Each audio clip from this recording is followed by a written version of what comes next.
je chante la croix. Auditeurs, auditrices de la 94.0 Dunamis FM, bon après-midi. Nous sommes rendus comme ça. À samedi, nous sommes justement dans ce studio en direct en cette soirée. Auditeurs, auditrices de la 94.0. Nous sommes bien sûr samedi 11 janvier de l'an de grâce 2025. Et nous vous saluons comme ça pour la nouvelle année qui a commencé et qui démarre comme ça. C'est la première production de votre émission La Trompette sonne en cette nouvelle année qui a comme ça commencé. Nous espérons que d'ici à là, vous vous portez bien. Nous espérons que vous tous qui nous écoutez dans les artères de cette ville de Bafoussam, vous qui nous écoutez comme ça dans les contrées voisines de cette ville, vous vous portez bien. Nous espérons comme ça que vous tous qui êtes connectés à l'écoute de ce programme présentement, vous vous portez bien. C'est votre émission, La Trompette sonne sur les ondes de la 94.0 et dans ce studio bleu de la 94.0 Dunamis FM. Le pendule mural affiche exactement comme ça 16h06 et nous sommes encore en direct en cette soirée. Nous avons encore honoré le rendez-vous pour venir comme ça partager cette parole avec vous. Et chers auditeurs, auditrices de la 94.0, rassurez-vous que toute fois où la parole de Dieu sort comme ça, c'est pour nous faire du bien. Votre émission La Trompette sonne, comme nous avons l'habitude de le dire, est une émission de rectification des fausses doctrines dans l'Église. C'est une émission de restauration, parce que comme ça, cette émission a été suscitée par le Saint-Esprit pour restaurer la véritable doctrine de l'Église du Seigneur Jésus. Car comme il est dit dans Éphésiens 2, verset 20, nous avons été édifiés sur le fondement des apôtres et des prophètes, Jésus-Christ, lui-même étant la pierre angulaire. Donc nous ne venons pas ici annoncer un nouveau message. Nous ne venons pas sur ces antennes annoncer une nouvelle vérité. Mais nous venons tout simplement prêcher le retour à la vérité. La vérité étant comme ça notre Seigneur Jésus-Christ. Car il a dit dans Jean chapitre 14, verset 6, je suis le chemin, la vérité et la vie éternelle. Et il doit dire dans Jean 8, verset 36, vous connaîtrez la vérité et la vérité vous affranchira. Oui, chers auditeurs. Il n'est pas tout simplement question de la vérité qui affranchit, mais c'est la connaissance de la vérité qui affranchit. Donc on peut être à côté de la vérité, mais si on ne connaît pas la vérité, on ne peut pas être affranchi par elle. Et c'est pour ça que nous venons sur ces antennes auditeurs, auditrices de la 94.0. Donc si nous disons, pendant comme ça le temps de cette émission, quelque chose qui ne coïncide pas avec vos différentes doctrines, rassurez-vous d'examiner simplement à la lumière des Écritures avant de vous prononcer. Si nous disons quelque chose qui ne coïncide pas avec vos dogmes religieux, d'ailleurs nous n'avons rien à faire de vos dogmes religieux, c'est la parole que nous venons annoncer. Donc si quelque chose que nous avons dit sur ces antennes va à l'encontre de vos dogmes religieux ou de ce que votre pasteur vous a enseigné, ne vous fâchez pas. Sondons simplement la parole ensemble et laissons parler comme ça Dieu au travers de sa parole. Et en cette soirée, pour présenter comme ça cette émission, je suis au micro de présentation votre frère Alphonse, serviteur inutile du Seigneur Jésus-Christ. Et je ne suis pas seul en cette soirée comme ça. Je suis accompagné de mes bien-aimés frères sur ce plateau et ensemble nous allons comme ça dérouler l'émission de ce jour. Bonsoir mon frère Simon. Bonsoir mon frère Alphonse et bonsoir à tous les auditeurs et auditrices qui nous écoutent en ce moment. Depuis la région de l'Ouest, je vous salue dans le précieux nom du Seigneur Jésus-Christ de Nazareth. Et je salue également mes bien-aimés frères et sœurs qui sont connectés en ce moment et qui nous écoutent. Plus précisément, l'église qui se rassemble dans la maison de Papa Blaise au Carrefour Lycée. Je salue à tous et à tous également tous ceux-là qui sont dans des différentes dénominations et qui sont à la recherche de la vérité. Je salue également tous les pasteurs qui sont connectés également, tous ces serviteurs de Dieu qui sont connectés et qui sont également à la recherche de la vérité. Que le Seigneur vous bénisse et que le Saint-Esprit dispose votre cœur à écouter ce que nous allons dire ce soir. Car ce n'est pas nous qui parlons, c'est l'Esprit poussé par le Saint-Esprit que nous disons ce qui est écrit et tout est vérifié à la lumière des Saintes Écritures. Et shalom également à mon frère Romain qui est avec moi. Que le Seigneur vous bénisse, mes bien-aimés. Oui, shalom, frère Simon. Nous sommes très contents en cette soirée de t'avoir encore dans ces studios bleus de la 94.0. Il faut le dire, mon frère Simon, plusieurs comme ça sont bénis par tes interventions dans ces antennes comme ça.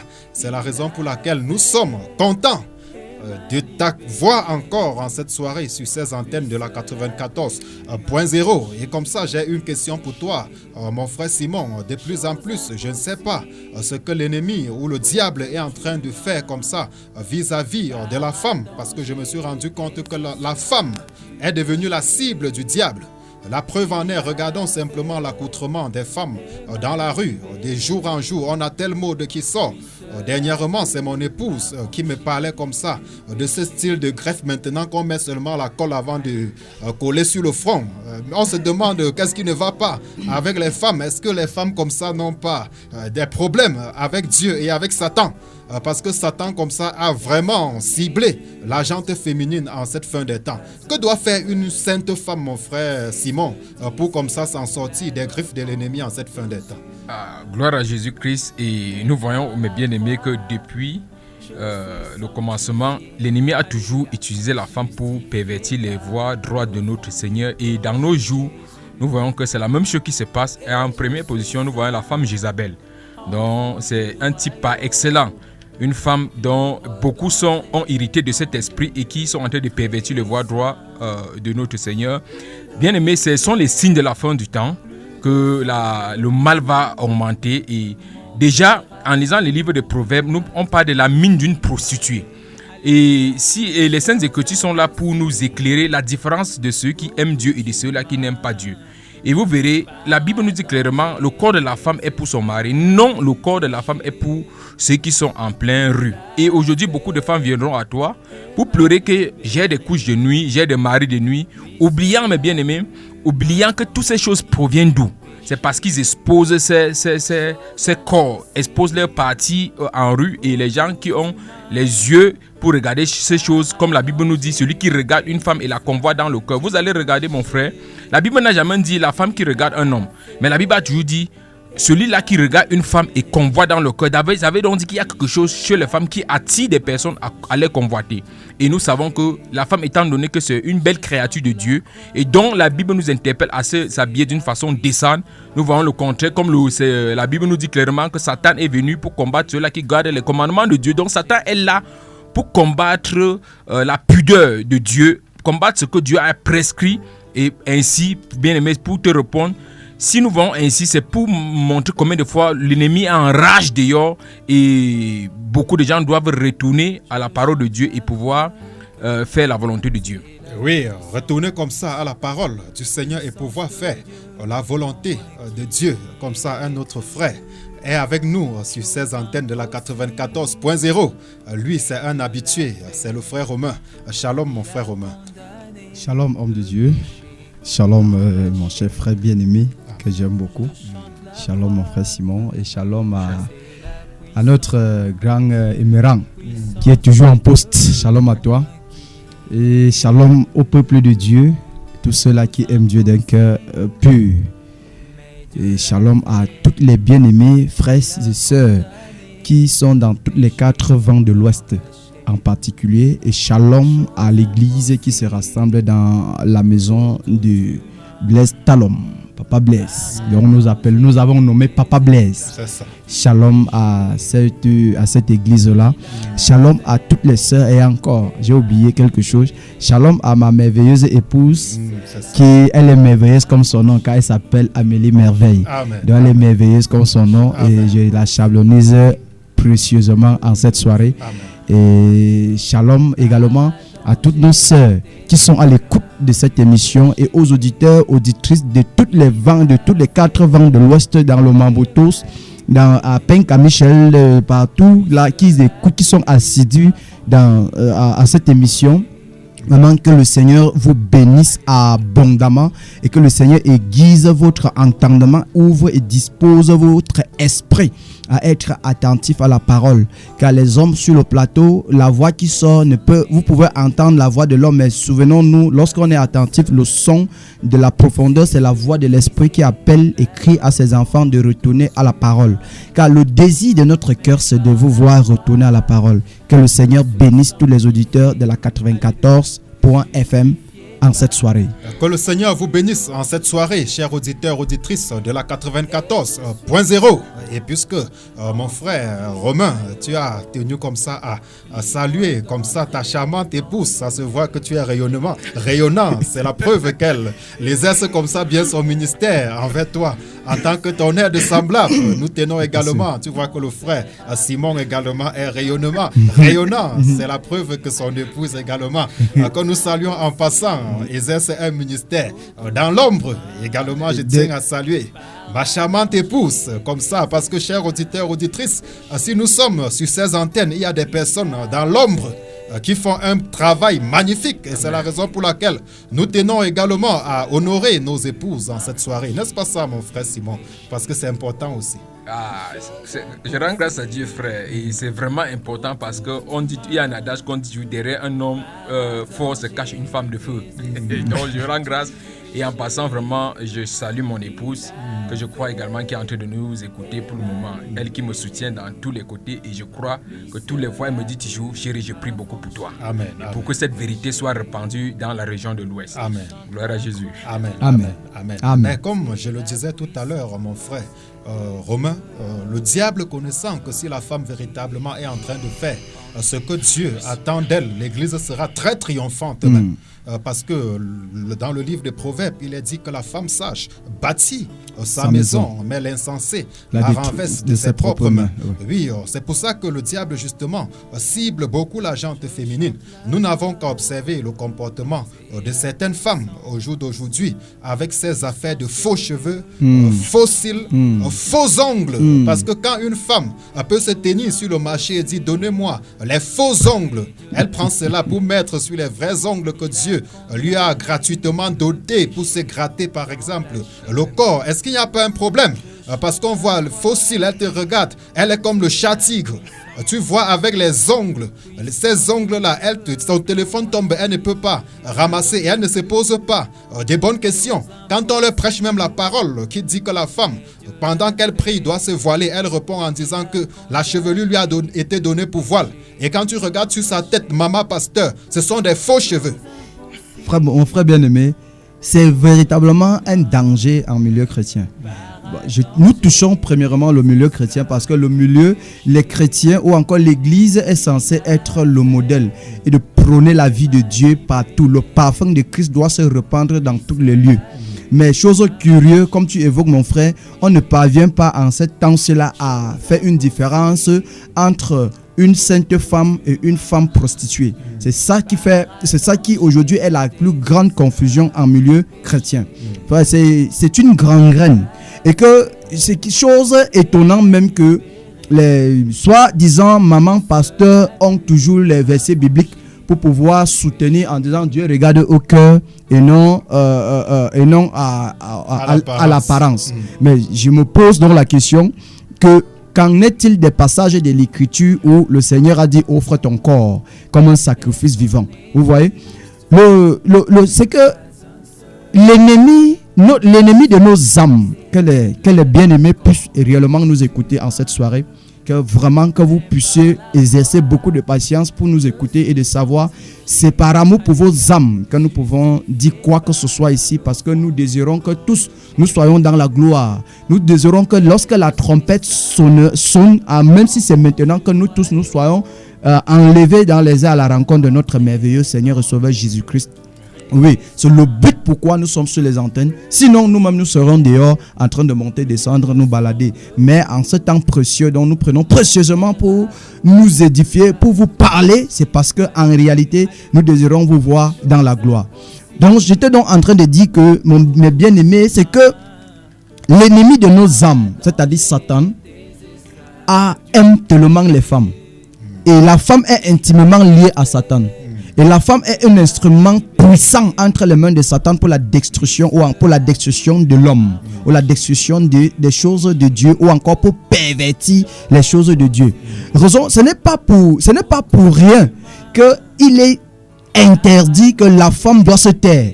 Un, dans les assemblées. De deux, la femme doit être habillée d'une façon décente. Ce n'est pas anodin, ou c'est pas un hasard que ce passage se retrouve dans les Écritures. Ce n'est pas anodin où le Seigneur Jésus va dire clairement que quiconque regarde une femme et la convoite dans le cœur a commis déjà l'adultère avec elle. Qu'est-ce qui peut amener un homme à regarder une femme au point de se perdre vers cette femme? Mais je me relis un passage par la grâce du Seigneur, mon frère, dans Proverbe. Il y a mon frère a touché Proverbe tout à l'heure et j'étais là en train de voir. Vous voyez, et la Bible dit, par exemple, nous parlons aux enfants de Dieu, les jeunes gens qui sont là, et les jeunes sœurs qui sont là, et les mamans pasteurs, et tous les saintes femmes qui sont censées être des filles de Sarah, comme 1 Pierre chapitre 3 nous le dit. Elles sont censées être, c'est à elles que nous sommes en train de parler et à toute l'église du Seigneur afin que nous puissions voir comment rectifier le tir et de nous placer dans le côté, choisir le côté de la parole, même si on souffre dans notre corps, même si on te traite de grand-mère, même si on te traite de vieille-mère.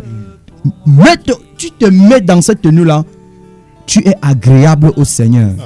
Il dit, mon fils, garde les préceptes de ton père et ne rejette pas l'enseignement de ta mère. Lis-les constamment sur ton cœur, attache-les à ton cou. Ils te dirigeront dans ta marche, ils te garderont sur ta couche, ils te parleront à ton éveil. Verset 24. Ils te préserveront de la femme corrompue, de la langue doucereuse de l'étrangère. Il s'agit de la femme. Elles ont la langue doucereuse. Nous voyons, voici une catégorie de femmes dont elle est corrompue. La langue est doucereuse pour tromper. On dit, ne la convoite pas dans ton cœur pour sa beauté. Parce que sa beauté, non seulement c'est fausse. Elles ont annulé ce que Dieu a donné pour créer leur part afin de séduire un grand nombre d'hommes. Parce que comme pour le dire, mon frère Romain, oui, mon frère bien-aimé, le critère biblique pour décrire la beauté de la femme, c'était la figure. C'était la figure en réalité. Rebecca, était belle de figure, oui. Belle de figure. Oui. Mais d'où vient-il qu'aujourd'hui le critère pour décrire la beauté selon le monde que nous avons et qui est entré dans l'église, c'est le make-up. Tu regardes une femme le jour de son mariage, tu te demandes si c'est la sœur que tu connais souvent. Elle est comme un cadavre. Il manque simplement qu'on mette un cercueil et qu'on la place à l'intérieur. Je t'assure, mon frère. Tu te demandes, mais qu'est-ce qui se passe? C'est pour ça que de plus en plus, personnellement, je ne vais plus à certains mariages. Honnêtement, parce que tu regardes comme ça, une fille le jour de son mariage, tu as l'impression que c'est deux personnes différentes. Si bien que souvent, tu prends même encore le soin de te renseigner pour savoir si c'est véritablement le mariage dont tu as reçu l'invitation. Parce que tu regardes la mariée, celle qui t'a même invité, tu ne la reconnais pas. Tu vois? Tu ne la reconnais pas.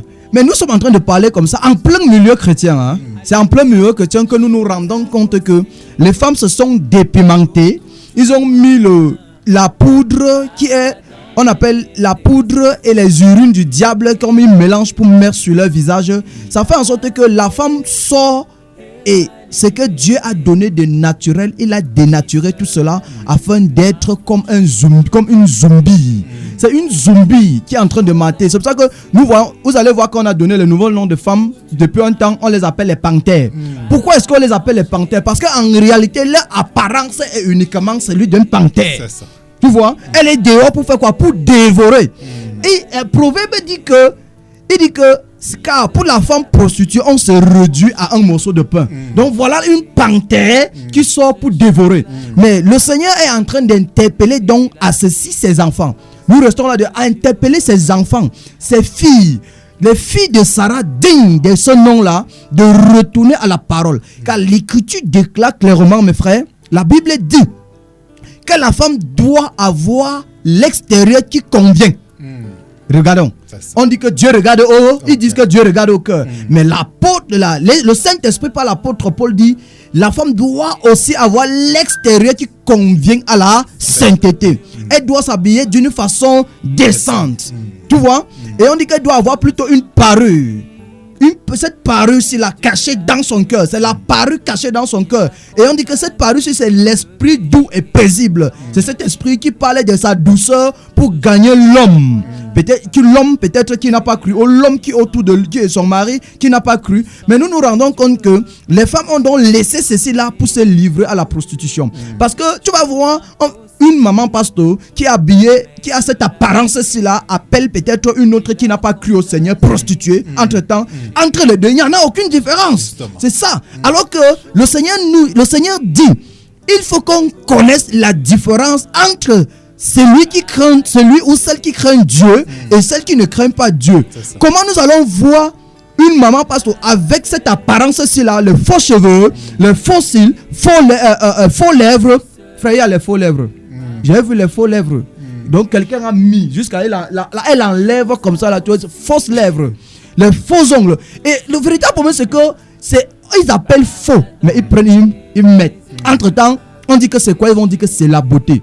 Ils viennent de nous dire que Dieu n'a pas donné la beauté, mais eux ils sont en train de créer la beauté. Justement. Entre temps, ils sont en train de faire. La Bible appelle cela le blasphème contre le Seigneur.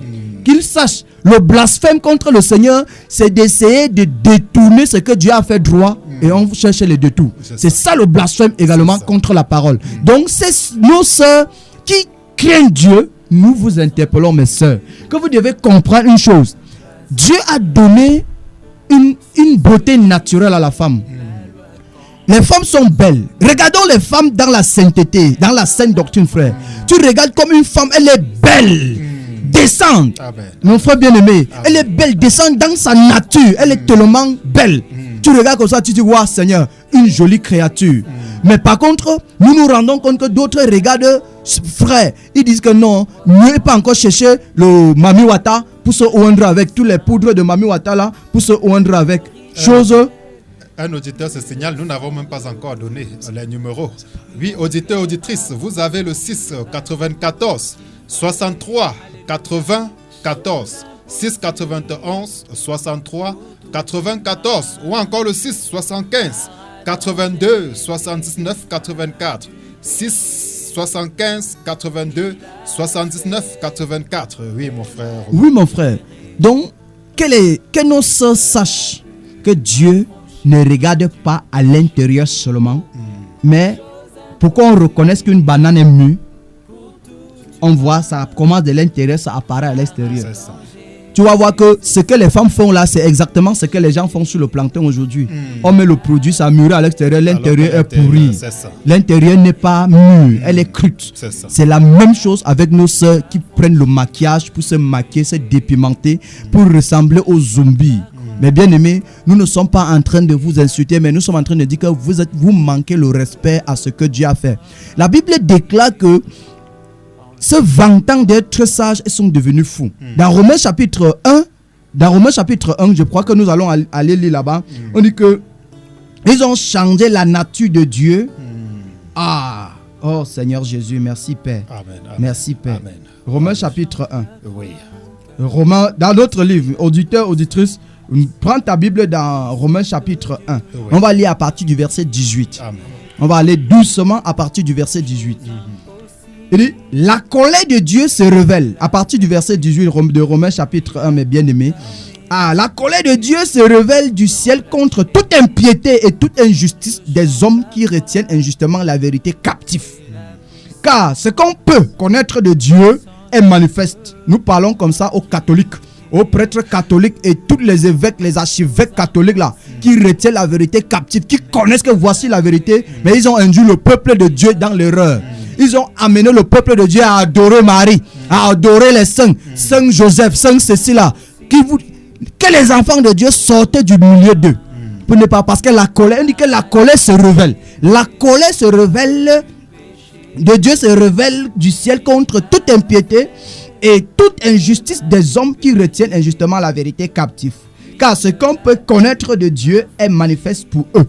Dieu le leur ayant fait connaître, en effet, les perfections invisibles de Dieu, sa puissance éternelle et sa divinité se voient comme à l'œil nu depuis la création du monde quand on les considère dans ses ouvrages. Ils sont donc inexcusables.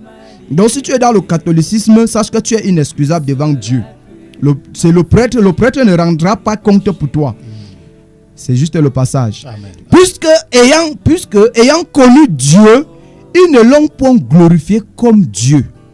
Maintenant, nous commençons à toucher le nœud de la chose. Ces bien-aimés qui ont connu, et que même les hommes soutiennent à ce qu'ils puissent mettre même des mini pour marcher. Ton mari dit que tu dois mettre des mini pour marcher. Sache que ton mari, c'est un homme pervers. Oui, si c'est un pasteur, c'est que c'est un pasteur pervers. Ça veut dire que les jeunes filles dans l'assemblée n'échappent pas à ses mains. En réalité, si tu mets les collants, les pantalons, et que ton mari te soutient dedans, sache que les sœurs, madame, je veux que tu comprennes, sache que les filles là, que tu crois que ce sont tes filles là, elles sont la proie à ton mari. Et vous devez vous repentir pour revenir à la raison. Il dit que vous avez connu Dieu, mais vous ne l'avez pas glorifié comme Dieu. Parce que vous avez changé l'image de Dieu. Vous avez changé la créature de Dieu. Vous avez changé ce que Dieu vous a donné, l'original, pour mettre le faux, pour masquer le faux, le vrai. Vous avez changé ça en oignant votre visage avec la dépigmentation, en mettant de faux cheveux, de faux lèvres, en mettant de ces faux cils-là, les faux ongles, peindre les vernis, changer la couleur de vos ongles. La Bible dit que c'est une abomination devant le Seigneur. C'est une abomination. Vous devez enlever ces choses de votre corps. Car votre corps est le temple du Saint-Esprit. C'est le temple du Saint-Esprit. Vous devez savoir dès cet instant que votre corps est le temple du Saint-Esprit. Et on ne doit pas faire du temple de Dieu ce qu'on veut. Mais ce corps doit honorer Dieu en toutes circonstances. Car il a dit, offrez-vous comme un sacrifice vivant, saint. Votre corps comme un sacrifice vivant, saint, ce qui sera pour vous un culte raisonnable. Donc même le culte, ce n'est pas le dimanche matin que tu pars pour aller dire que je m'en vais adorer. On prend une table au piano, on sonne le piano, tu commences à couler les larmes. Ce sont des larmes de crocodile. C'est la chair du coq qui se monte sur toi. Mais sache que au dernier jour, tu rendras compte au Seigneur. Ézéchiel, le livre Ecclésiaste chapitre 7 nous dit, Dieu a créé toutes choses droit, mais les hommes ont cherché beaucoup de détours. C'est exactement ça. Il dit que, puisque ayant connu Dieu, ils ne l'ont point glorifié comme Dieu. Et ne lui ont point rendu grâce. Mais ils ont plutôt dit que, Seigneur, les ongles que tu m'as donnés ne sont pas bons. Il faut que j'achète ma part pour mettre sur ça. On appelle donc faux. Il vient de dire quoi? Il vient de dire que Dieu, tu n'es pas digne d'action de grâce. Amen. Vous voyez, il vient d'insulter Dieu. Il vient d'insulter son créateur. Il dit qu'ils ne l'ont pas rendu grâce, mais ils se sont égarés dans leurs pensées. Et leur cœur sans intelligence a été plongé dans les ténèbres. C'est pour cette raison qu'ils raisonnent comme cela se doit, comme cela ne se devait pas sur la parole. Parce que leur cœur est plongé dans les ténèbres. Mais nous prions que les ténèbres sur vos cœurs tombent au nom de Jésus. Amen.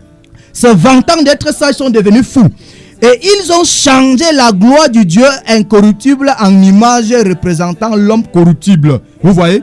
Ils ont changé l'image. L'homme est fait à l'image et à la ressemblance de Dieu. Mais nous nous rendons compte, tu vois une sœur. On dit que c'est une sœur en route. Tu traverses la route. Et ce sont à cause d'elle. La parole de Dieu est blasphémée. Imagine-toi que tu vas voir une soeur qui passe peut-être au carrefour, au Belge, et une autre femme qui est prostituée dans cette zone. Tu ne peux pas faire la différence. Parce qu'elle est peinte partout. Elle a mis le rouge partout. Le visage est peinturé. Elle est peinte avec toutes sortes de peintures. Elle est changée. C'est le chat tigre comme mon frère a dit tout à l'heure. Alors nous vous appelons à retourner à l'original. Ce vantant d'être sages sont devenus fous et ils ont changé la gloire du Dieu incorruptible en image représentant l'homme corruptible, des oiseaux, des quadrupèdes et des reptiles. C'est pourquoi Dieu les a livrés à l'impureté. Frère, tu sais, une chose se passe dans le monde que les gens disent que non, il faut que Dieu me convainc. Il faut que Dieu lui-même me convainc avant que je comprenne que non, c'est ça. Tu vas attendre la conviction de Dieu fatigué. Pourquoi? Parce que déjà, premièrement, tu as fixé ton standard. Lorsque tu fixes ton standard, tu te retrouves, on dit que Dieu te livre à l'impureté selon les convoitises de ton propre cœur. Donc Dieu n'est pas dans le jeu. Lorsque c'est écrit et Dieu n'est pas là pour corriger. Il a dit que sa parole est levée au-dessus de lui-même. Dieu, lorsqu'il a donné sa parole dans Psaume 119, verset 89, il dit, à toujours ta parole subsiste dans le ciel, dans le ciel. À toujours. Donc il n'y a pas de changement. Le Seigneur Jésus a dit, le ciel et la terre passera, mais la parole va demeurer éternellement. Donc il n'y a pas il n'y a pas de correction de parole. Alors lorsque tu raisonnes à la parole, Dieu lance l'esprit d'égarement sur toi. On laisse que l'esprit d'égarement te doit. Si nous remarquons par exemple Akab avec tous les 400 prophètes, Akab voulait entendre ce qui le plaît. Maintenant, lorsque Michée vient pour donner la prophétie, qui est la volonté parfaite de Dieu, à cause du fait qu'il avait déjà quelque chose arrêté dans l'esprit, Akab raisonnait. Mais la Bible déclare à cause de son faux cœur, un esprit s'était présenté au conseil de Dieu pour dire que je serais un esprit de mensonge dans la bouche de ces prophètes. Exactement ce qui se passe en cette génération, l'esprit de mensonge sur la bouche de beaucoup de pasteurs qui ne disent pas la vérité selon les Écritures et qui ont perverti beaucoup de ces bien-aimés. Et nous les interpellons, mes bien-aimés, de quitter ces zones-là et de venir à la raison. Il dit, c'est pourquoi Dieu les a livrés à l'impureté selon les convoitises de leur cœur, en sorte qu'ils déshonorent eux-mêmes leur propre corps. Eux qui ont changé la vérité de Dieu en mensonge et qui ont adoré et servi la créature au lieu du Créateur. Les catholiques là, vous comprenez, non? Marie n'est pas Dieu. Marie n'a pas de chemin, elle n'est pas médiatrice. Marie n'est pas médiatrice, c'est la reine du ciel. Cette reine du ciel qui est dans Shiva, dans d'autres religions. Dans d'autres religions, elle est Shiva. Dans d'autres, elle est Bouddha. Dans d'autres, ce n'est pas le mari par laquelle Jésus-Christ est venu sur la terre. Ce n'est pas elle que vous adorez chez vous. Sachez ça, les catholiques. Écoutez aujourd'hui et que le Seigneur vous accorde vraiment un cœur disposé pour pouvoir comprendre que c'est parce que vos âmes sont précieuses devant de lui que cette parole-ci là vient. Il dit, vous avez changé, adoré et servi la créature au lieu du Créateur qui est béni éternellement. Amen.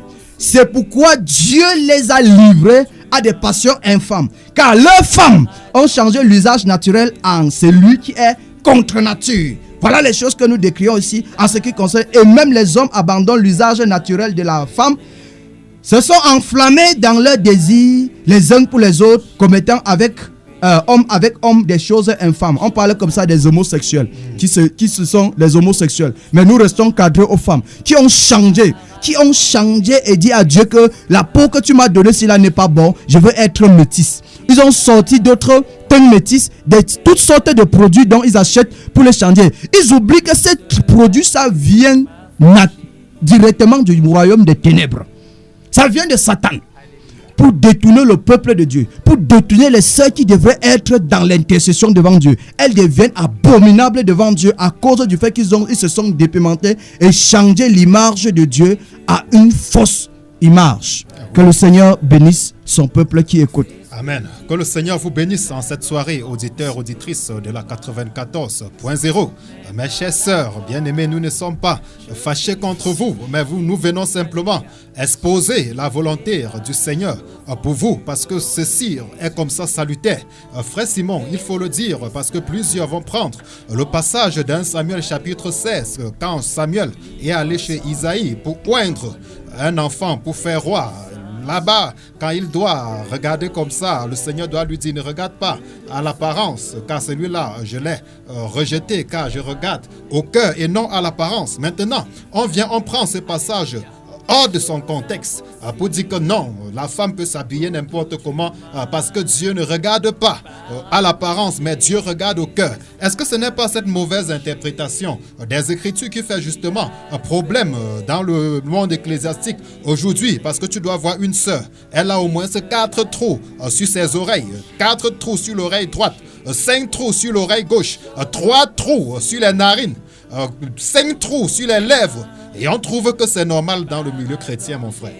C'est anormal, mon bien-aimé frère, parce que quand nous lisons les Saintes Écritures, ils vont s'attarder à prendre ce verset hors contexte. Pourquoi? En disant que le Seigneur regarde l'homme dans son cœur, oubliant également que le même Seigneur dit c'est du cœur que sortent les immoralités, les impudicités, la convoitise et l'adultère. Donc, c'est l'attitude de notre corps et l'attitude de notre habillement, la façon dont nous nous habillons provient droitement de notre cœur. Parce que la Bible nous dit clairement, là où se trouve ton trésor, là se trouve également ton cœur. Si ton corps est un trésor pour Dieu et tu es mal habillé, c'est le signe que ton cœur est pourri dedans. Et mon frère a pris un exemple tout à l'heure pour dire qu'on reconnaît l'orange par le dehors. Quand l'orange est déjà mûr, nous voyons la peau de dehors qui devient déjà jaune. c'est la preuve que l'intérieur est bon. Maintenant, quand le non mûr, on regarde la peau de l'extérieur est verte pour montrer que l'orange dedans n'est pas encore mûr. Donc, c'est une façon de dire, mes bien-aimés frères, mon bien-aimé frère, que les gens prennent ce passage hors contexte, alors que la Bible nous dit clairement dans les Saintes Écritures que l'immoralité et l'impudicité, c'est la provenance de ce qui vient du cœur. Et nous allons regarder avec le livre de Genèse, chapitre 1, le verset 31. La Bible dit que quand Dieu a fini de faire tout, on dit que ce que Dieu a fini de faire, il a vu que cela était bon. Pour dire que dans la création de Dieu, Dieu n'avait pas commis d'erreur. Et dans Ecclésiaste, on dit que Dieu a fait tout chose bon et les gens ont pris beaucoup de tout. Dieu a fait tout chose droit et les gens ont pris beaucoup de tout. Bien aimé, tout ce que nous pouvons ajouter à ce que Dieu a fait est contre la parole de Dieu. Je prendrai un exemple clair. Un jour, quelqu'un a dit, quand quelqu'un a couché son enfant, une fille, et une personne vient pour regarder l'enfant et il prend la fille en disant que mais tu n'as pas percé l'oreille de l'enfant si. Et la personne lui répondit que mais percer pourquoi? Il dit non, c'est pour faire la différence, pour montrer que la personne est fille. Il dit que ok, donc ça veut dire c'est l'oreille qui prouve que cette personne est fille. Donc c'est avec l'oreille qui prouve. Oubliant que Dieu, avant d'envoyer la fille sur la terre, avait disposé tout ce qui manifeste que telle personne est fille. Et Dieu n'était pas si... Dieu est un architecte par excellence. Lui, dans sa grâce, s'il pouvait différencier ou faire ce que l'on pense, il devait mettre les trous aux oreilles de la fille ou percer les 3 trous que nous voyons aujourd'hui, mettre le make-up et mettre les mèches pour montrer aux gens que voici l'exemple que vous allez faire. Mais les gens veulent prendre la place de Dieu et comme le Romains chapitre 1 nous dit, les gens ont abandonné la volonté de Dieu et ils sont attachés à la créature. Donc ils copient des exemples où nous ne savons pas cela vient. Et bien, mais quand nous regardons dans les réseaux sociaux en Inde ou chez les Indiens, nous voyons que toutes ces choses que les gens mettent aujourd'hui en disant les mèches. Si nous quand j'ai vu la vidéo, vraiment, j'étais abasourdi. Pourquoi? Nous voyons des femmes qui partent dans leurs hôtels, ils font des rites avec leurs chevelus et ils coupent ça. Et ils envoient ça ici en Afrique. Comme les Africains ne sont pas satisfaits comme Dieu les a créés, ils prennent cela pour dire à Dieu que Seigneur, voici ainsi comme ça que tu devais me créer. Et nous voyons dans les Saintes Écritures, il y en a ça, avec le livre de 1 Pierre, que par la grâce de Dieu, nous allons entrer là-bas et au fur et à mesure, voir ce que Dieu dit de la sainte femme. Et en lisant le livre de 1 Timothée également, on parle de femmes âgées qui doivent avoir l'extérieur qui convient à la sainteté.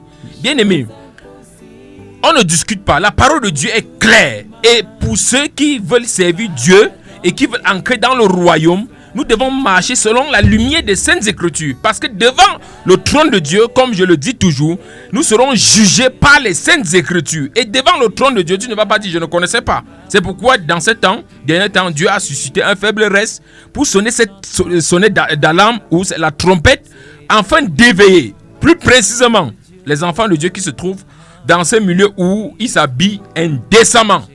Parce qu'en lisant Proverbe chapitre 7, le verset 10, nous allons voir, on parle d'une femme. C'est Salomon qui nous dit, quand il s'est placé à la fenêtre, il a vu une femme qui avait la mise d'une prostituée. Donc l'homme Salomon connaissait la différence entre une femme qui est habillée décemment et d'une prostituée.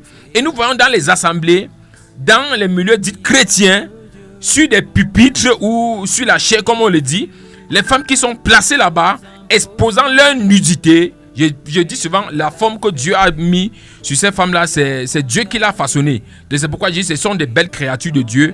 Mais le Satan les a inspirés. Et leur mère, c'est Jézabel aujourd'hui.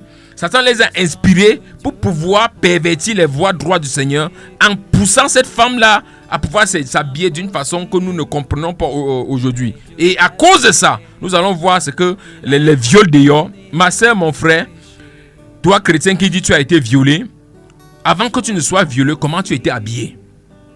Comment tu étais habillé? Tu as été attiré par la façon dont tu t'habilles. Alléluia. Donc, bien aimé, nous interpellons par la sonnette d'alarme ou par la trompette à éveiller l'esprit de nos frères et de nos sœurs à pouvoir revenir à l'essentiel qui est la parole de Dieu et de se conformer selon ce qui est écrit. Donc la femme doit s'habiller d'une façon décente, avec modestie et simplicité, comme s'habiller des femmes anciennes. Et on dit à l'exemple de Sarah, bien aimé, quand on dit à l'exemple de Sarah, Donc il se soumettait à son mari jusqu'à l'appeler mère. Donc ça veut dire Sarah avait une façon à elle de s'habiller. Sarah avait une façon à elle de s'habiller. Et si nous sommes, et si vous êtes, Sarah est votre mère, vous êtes fille de Sarah, la Bible vous interpelle également à copier un exemple de Sarah. Copier un exemple de Sarah. Que le Seigneur vous bénisse. Que le Seigneur vous bénisse grandement, auditeurs, auditrices de la 94.0. C'est votre émission La Trompette sonne. Et en cette soirée comme ça, nous avons tenu comme ça à faire cette petite mise au point concernant l'habillement justement des femmes dans les assemblées ou encore l'habillement de la jeune fille dans les assemblées au jour d'aujourd'hui. Et c'est pour ça que nous sommes sur ces antennes. Comme nous vous l'avons dit, c'est le temps du rétablissement de toutes choses.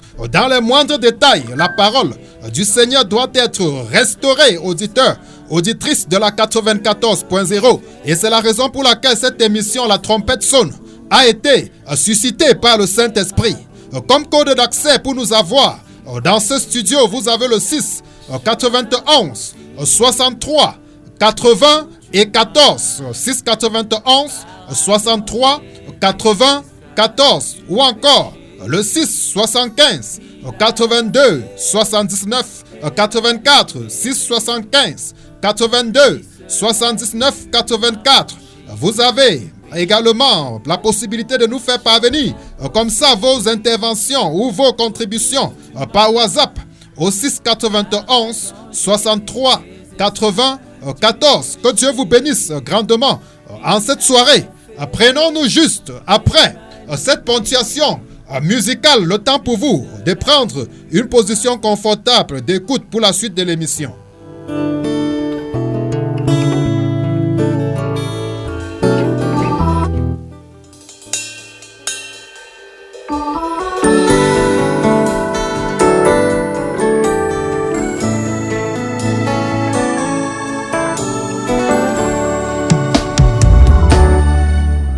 C'est lui qui a vaincu la mort. Jésus, l'agneau de Dieu. Il règne au-dessus de toutes choses. Jésus, l'agneau de Dieu. C'est lui qui a vaincu la mort. Jésus, l'agneau de Dieu. Il règne au-dessus de toutes choses. Jésus, l'agneau de Dieu. Son nom est élevé au-dessus de tous les noms. Jésus, l'agneau de Dieu, qui ôte tous mes péchés. Oh, son nom est élevé au-dessus de tous les noms. Jésus, l'agneau de Dieu, qui ôte tous mes péchés. Son sang parle plus fort. Son sang parle plus fort pour mon salut. Agneau de Dieu. Jésus, l'agneau de Dieu. Oh, Agneau de Dieu. agneau de Dieu sans tache.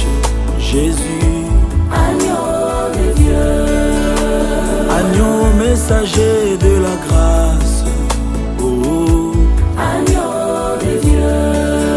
son nom est élevé. Oh, Au-dessus de tous les noms. Jésus, l'agneau de Dieu, oh, qui ôte tous mes péchés. Son nom est élevé est élevé. au-dessus de tous les noms. Jésus, l'agneau de Dieu, qui ôte tous mes péchés.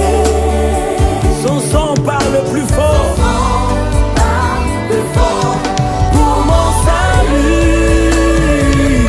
Yes. Agneau de Dieu. À la croix, il a pris ma place. Jésus, l'agneau de Dieu. Il s'est donné pour me sauver.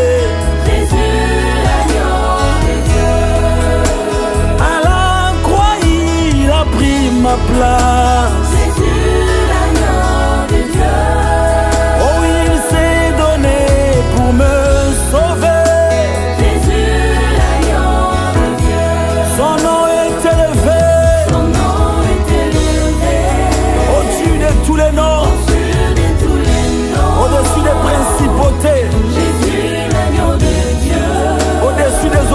exalté. qui ôte tous mes péchés.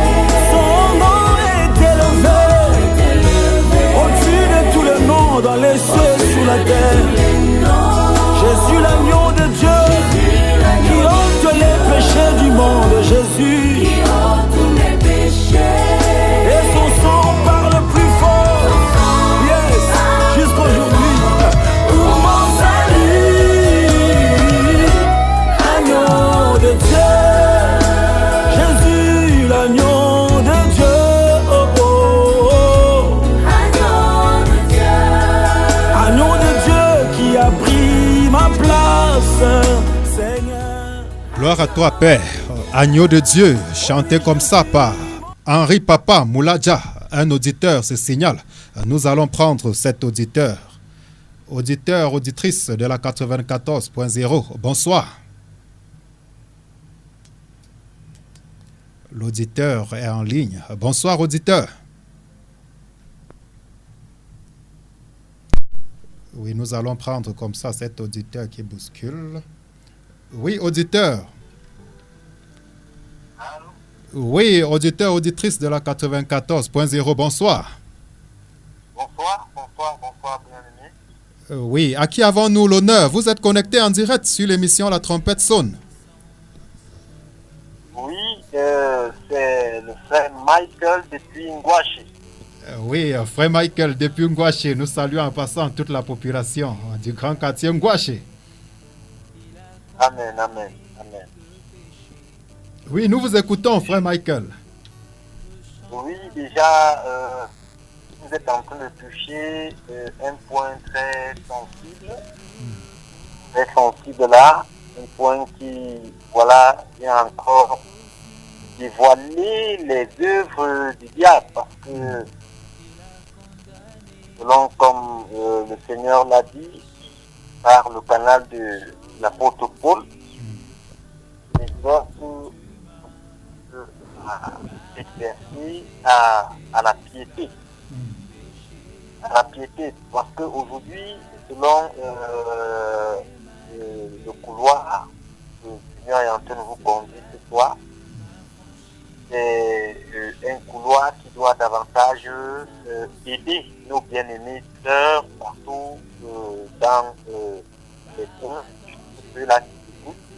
Parce que déjà, je suis très béni par ce qui est en train d'être dit. Et aussi, j'aimerais simplement apporter une petite contribution, si vous le voulez bien. Oui, c'est la bienvenue. Oui, mon frère, que le Seigneur te bénisse. Donc, déjà, concernant le vêtement de la femme, mon frère, sachez-le bien, aujourd'hui,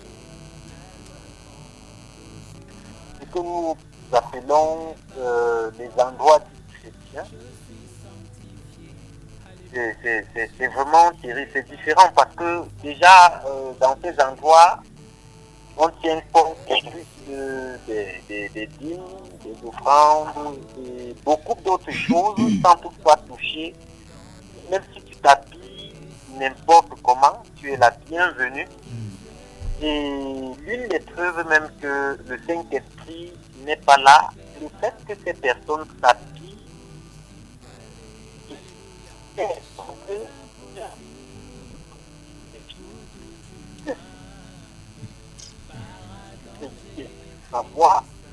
Oui, auditeur, nous avons quelques difficultés comme ça à vous avoir. Ce n'est pas très limpide. Nous vous exhortons comme ça à raccrocher et quand tout sera revenu dans l'ordre, vous pourrez appeler mon cher frère Michael depuis Ngwashi. Nous vous en supplions le temps comme ça pour la technique de régler un certain nombre de paramètres pour les appels. Oui, auditeurs, auditrices de la 94.0, c'est votre émission, La Trompette Sonne. Oui, je disais comme ça qu'après cette belle ponctuation, Henri Papa Mouladja, nous revenons comme ça sur ces antennes de la 94.0. Il y a l'auditeur qui a essayé d'apporter sa contribution, qui était d'ailleurs très brillante, mais les modalités d'appel comme ça n'ont pas permis que nous puissions l'obtenir dans ce studio. Il peut revenir quelque temps après, le temps comme ça que les choses soient rétablies dans ce studio de la 94.0. Oui, auditeur, Père, nous te rendons grâce. Nous te disons merci, Seigneur Jésus. Merci, agneau de Dieu, de ce que tu as réduit à l'impuissance la mort en mettant en évidence la vie par l'évangile. Merci, Père. Merci pour cette émission de cette soirée. Merci pour le thème que nous allons continuer à aborder en cette soirée comme ça concernant les critères que toi-même tu as établis pour ton Église, plus précisément ce qui concerne les anciens. Oui, merci Seigneur, comme ça d'éclairer la gouverne de chacun de nous et de chacun de tes auditeurs en cette soirée.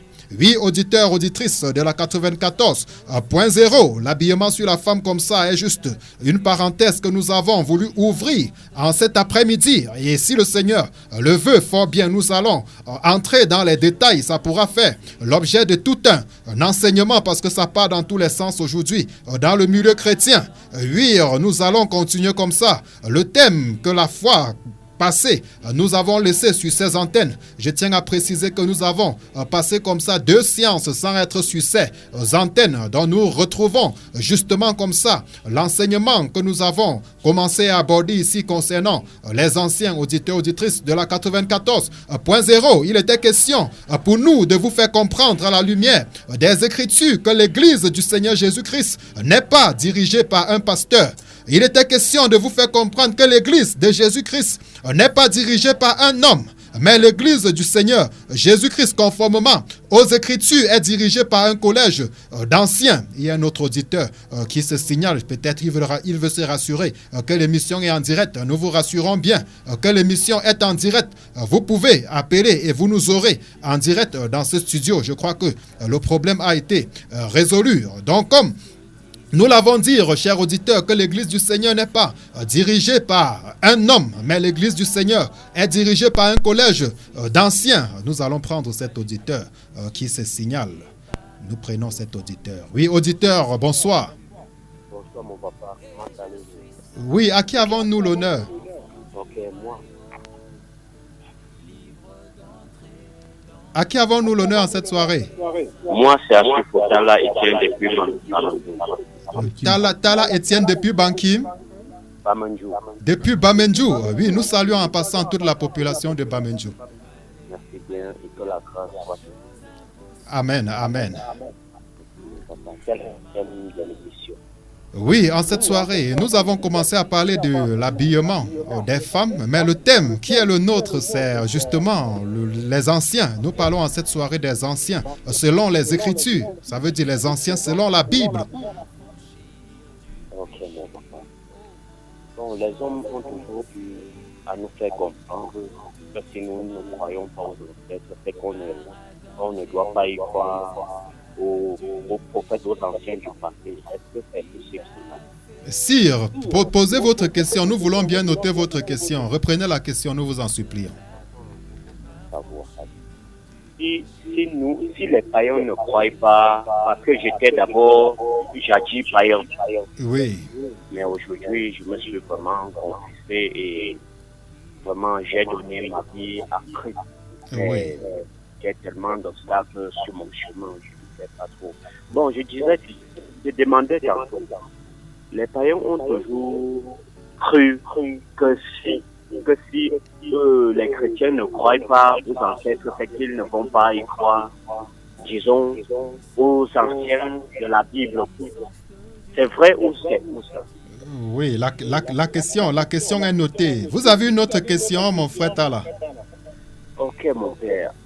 Tellement quand l'on fait partie de la foi du Christ, il doit toujours en avoir beaucoup de questions à cœur. Oui. Donc j'aimerais encore, je ne sais pas si vous pouvez aussi prier pour nous qui sommes fatigués chaque jour face aux obstacles du monde présent. Oui. Donc vraiment mon père, je suis fier de vous entendre nous accompagner dans la vie de chaque jour. Amen, amen, amen.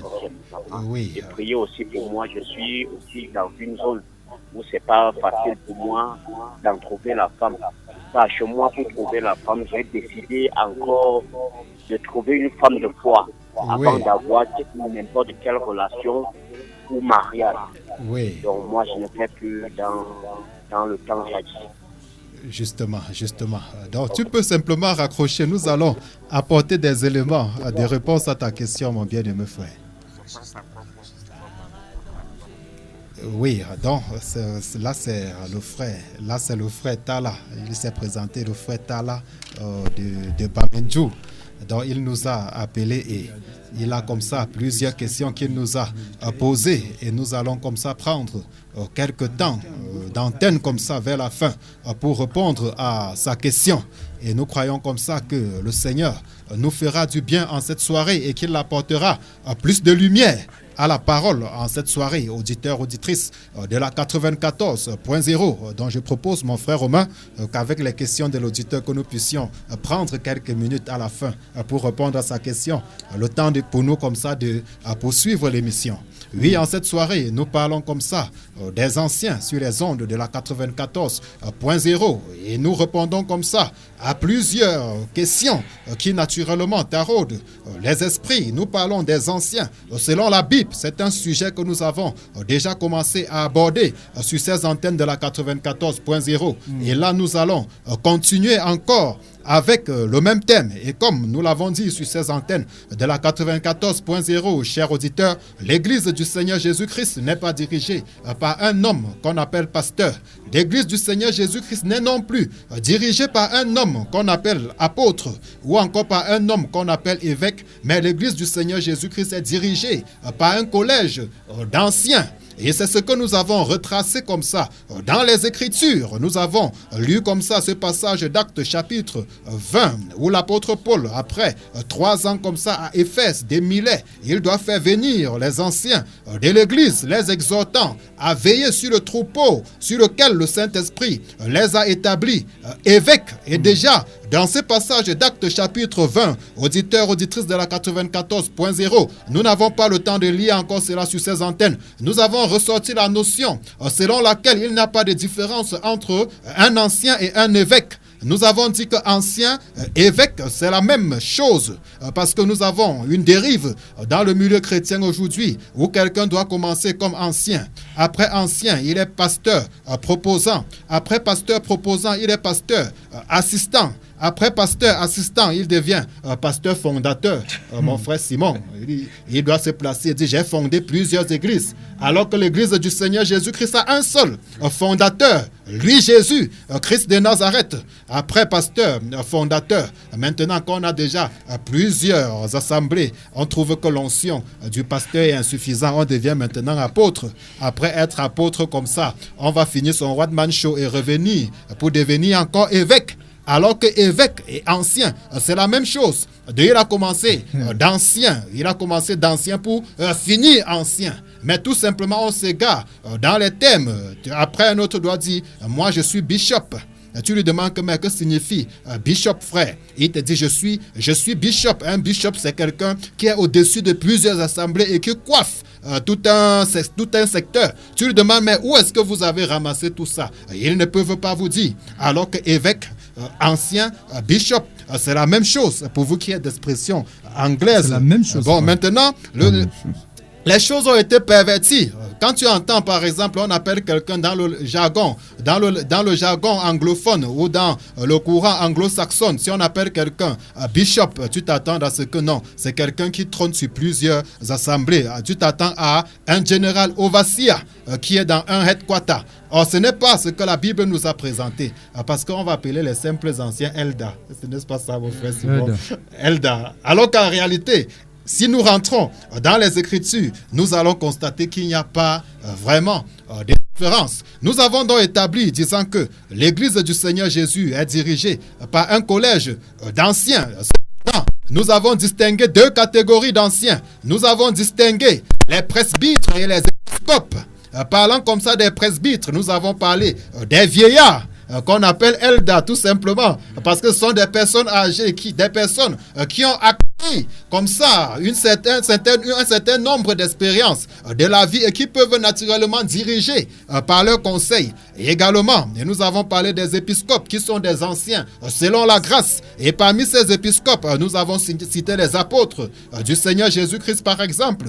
Dans 1 Pierre chapitre 5, verset 1, l'apôtre Pierre doit adresser l'exhortation aux anciens disant « Moi ancien, comme eux ».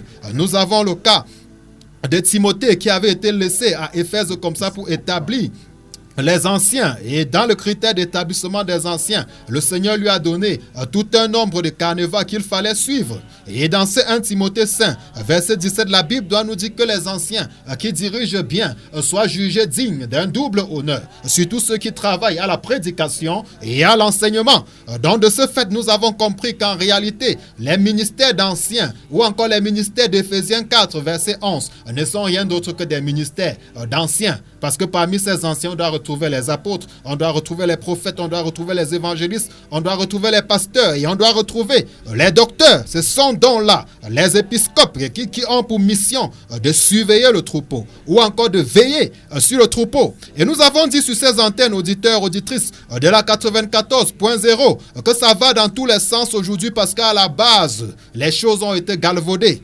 À la base, ce qu'on nous a présenté comme église n'a rien à voir avec l'église que la Bible présente. C'est une caricature, comme je le dis toujours, sur ces antennes, parce que l'église biblique n'a rien à voir avec ce que nous voyons là dans le landerneau ecclésiastique ou dans le landerneau chrétien.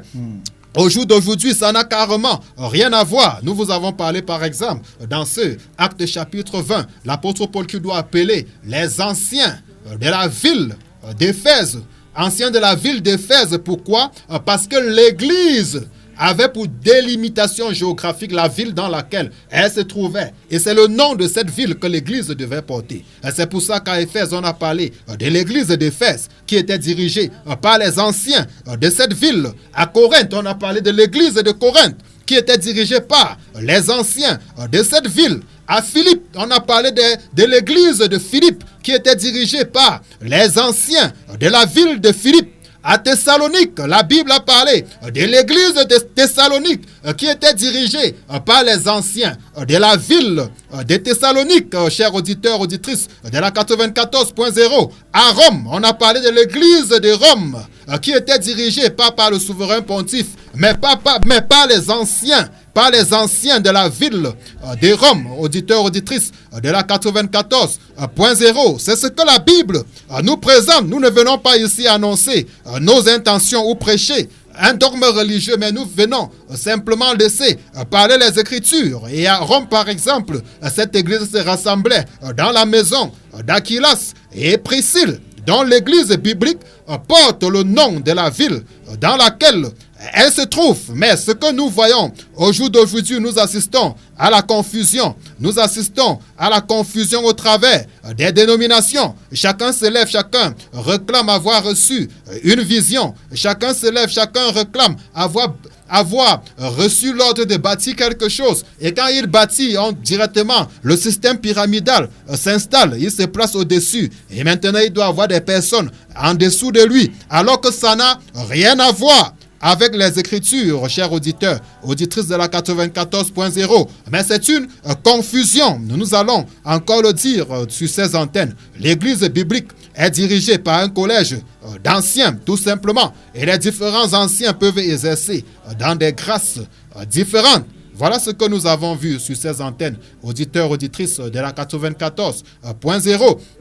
Et nous avons vu comme ça qu'il n'est pas question ici de procéder par un vote pour élire les anciens. Et nous allons encore revenir sur ce thème très fort. Tu n'étais pas là la fois passée, mon frère Simon. Voilà ce que nous avons commencé à étayer sur ces antennes.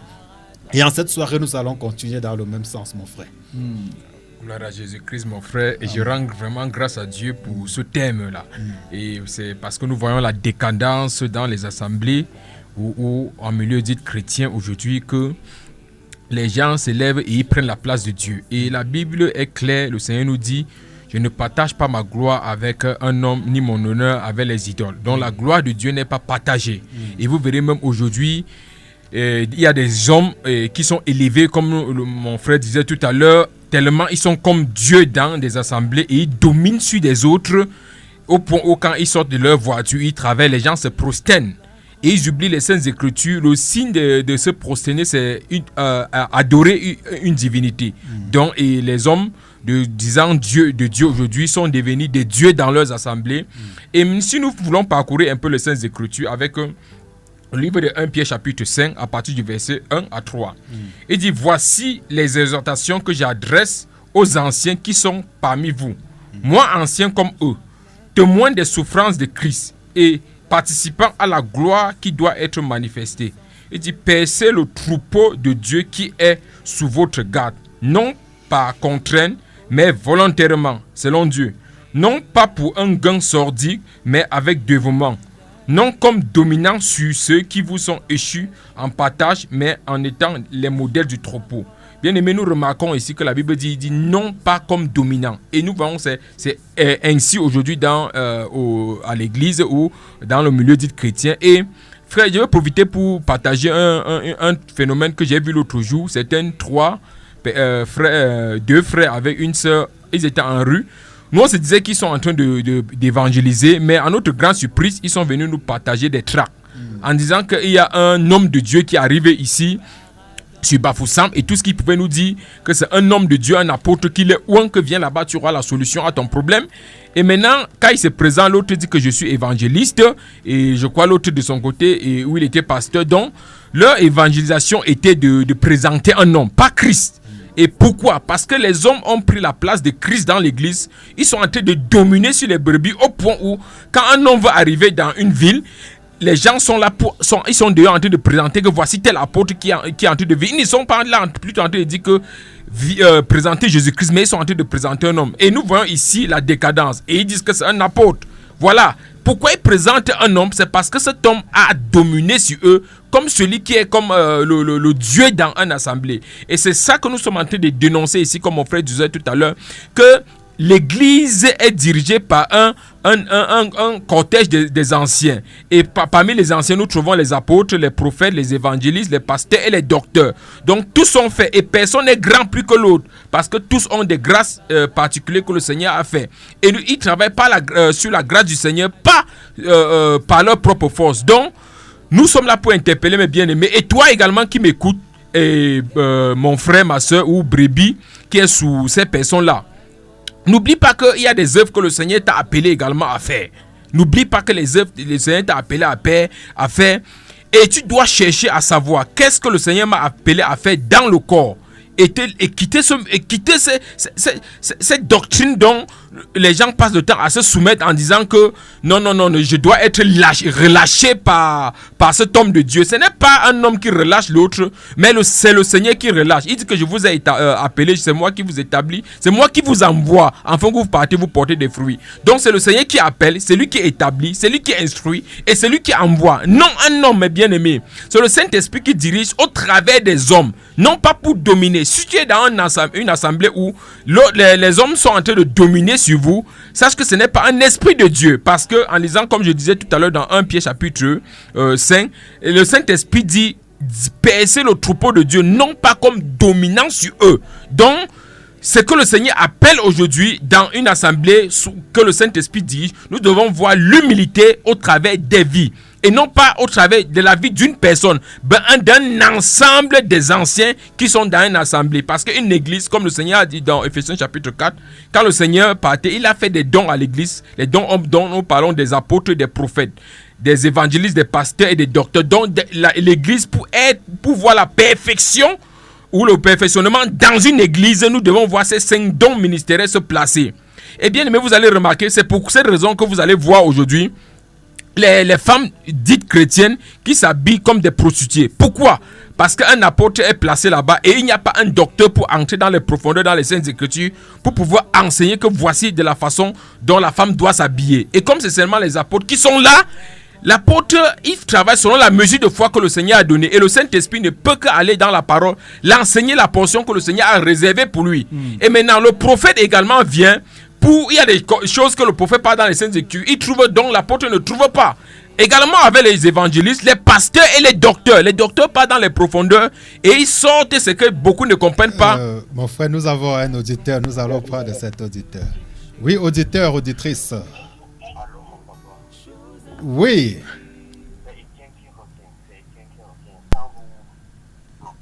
Oui.